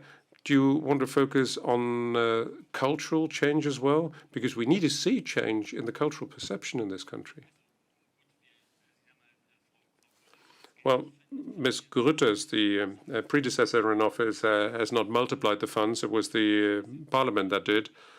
Monica Grütters did a good job as a Commissioner for Cultural Affairs, but she didn't do an awful lot for digital policies. What the Bundestag, the Parliament, did is support for the gaming industry. Well, that is not, a form of socialism, but it's a recognition that culture is not only about supporting cinema and films.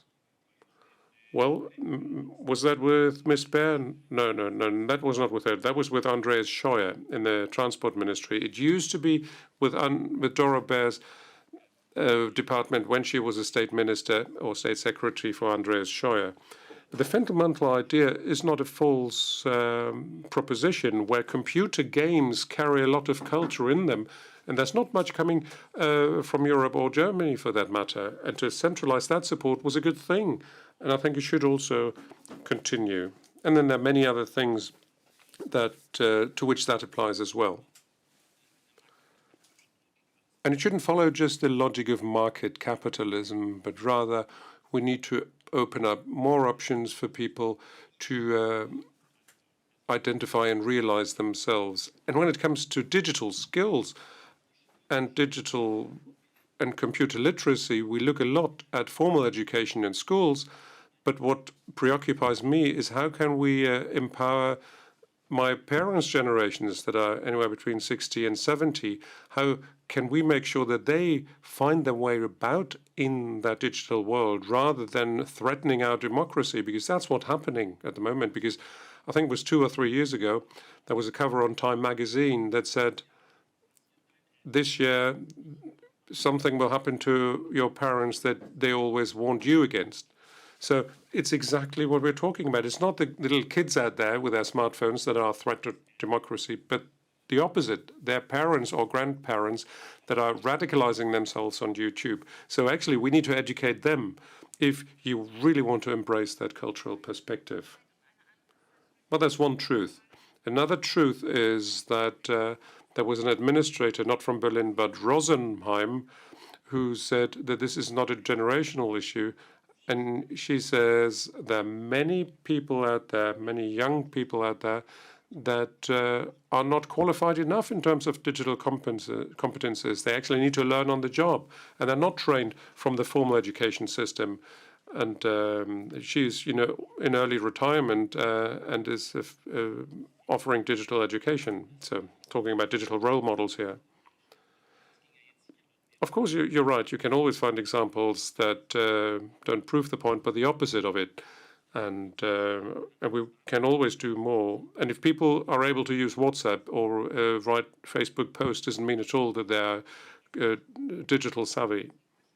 Well, we've almost come to the end of our time here, and therefore let me circle back to what we really had on our agenda first time round, and let us enlighten us on the EU perspective. The Digital Services Act, the Digital Markets Act, these have been mentioned cursorily, and people are very hopeful in view of those initiatives. So therefore, Timo Vulcan, what do you think are the major challenges, and where would you wish for more support by the member states, and in particular by Germany?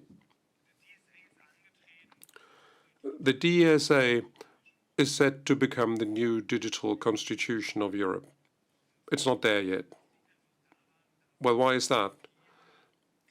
It's because there are many individual elements and set screws that could be individually manipulated. Because if we want to address platforms and if we want to understand what fundamental effect platforms have for us in our societies, we need radical decisions. And Jens was right in pointing it out a moment ago. You need media literacy also for the generation of 60 to 70-year-olds to make them less prone to conspiracy theories.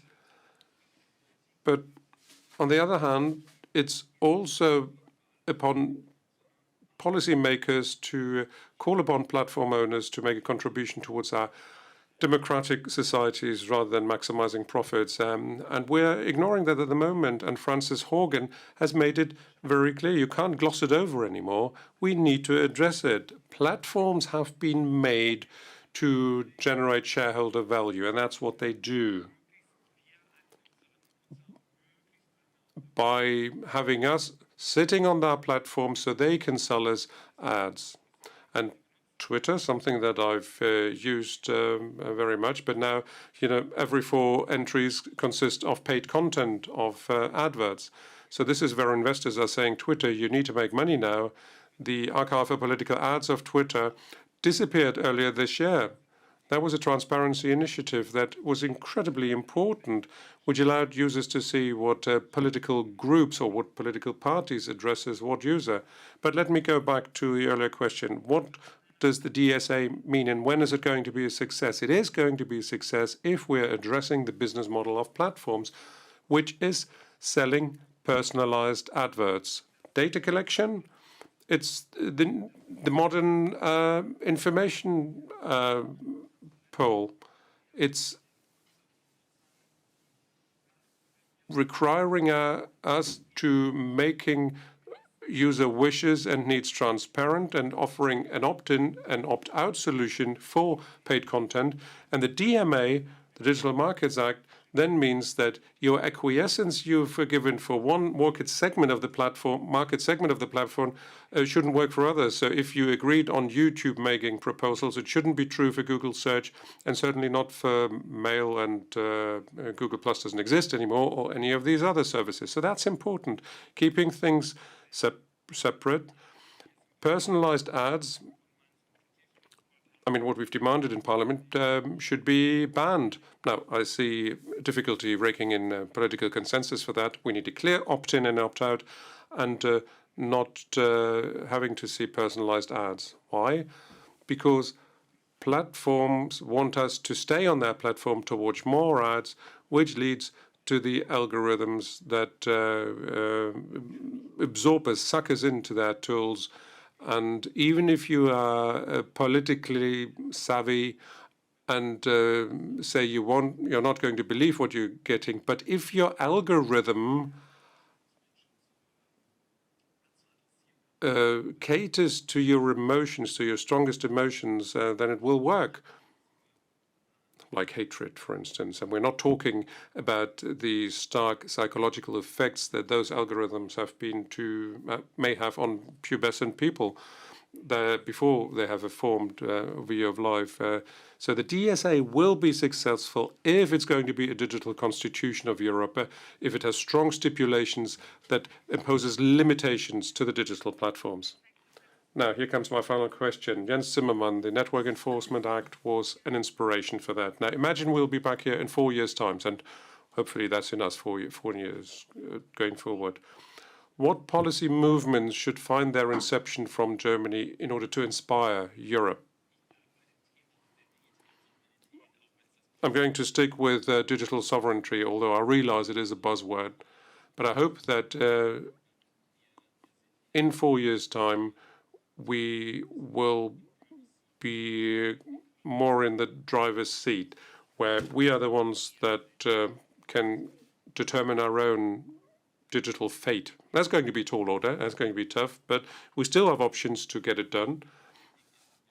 And what's equally important, Germany has to be a pioneer there.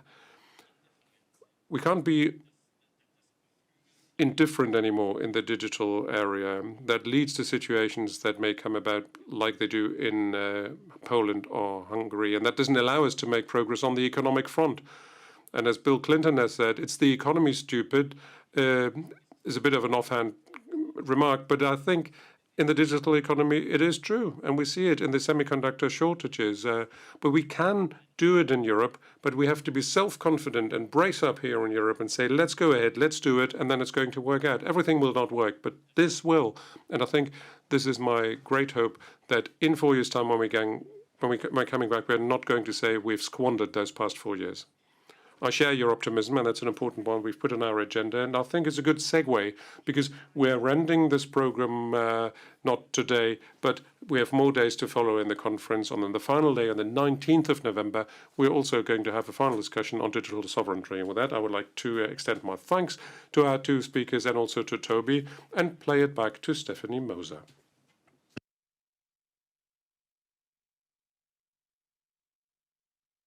Thank you very much. Thank you, Jens. Thank you, Timo. I think this was a nice wrap-up, because we've made it very specific. A good summary of the first 4 hours of our conference of the day. I think we've been throwing a fundamental bridge, beginning from a fundamental strategic question with Carlotta Perez and Evgeny Morozov. Then we looked at fundamental things like employee participation, sustainability, the digital economy, and how people can get represented. And now, towards the end of the day, we've made it very specific. We looked at the political agenda and the action items that are on our list now. And I hope in the next couple of weeks and years, indeed, we're seeing very specific corollaries of that.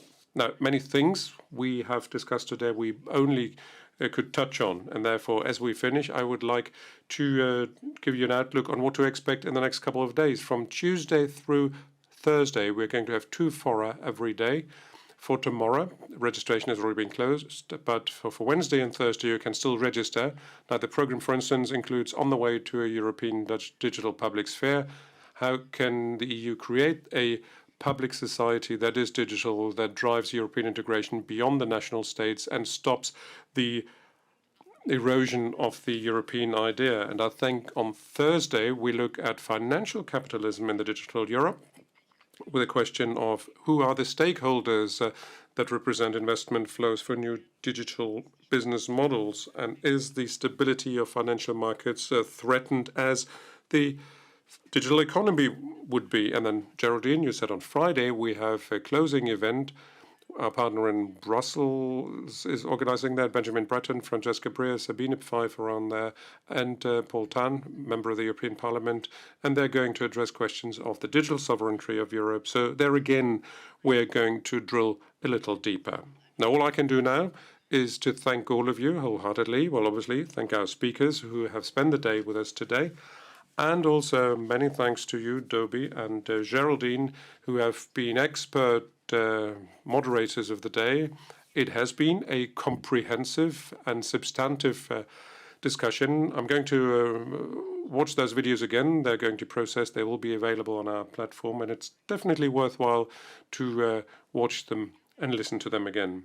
Many thanks also to our conference partners, to the audience and their contributions who have been sharing their discussions. Also, thanks to our interpreters who have been translating all of our presentations. Thanks to the technical team as well. And finally, also, many thanks to the Digital Cap team in FAS here, who for the 5th year have been organizing that. It's always great fun to putting it together with all of you. With that, thanks a lot.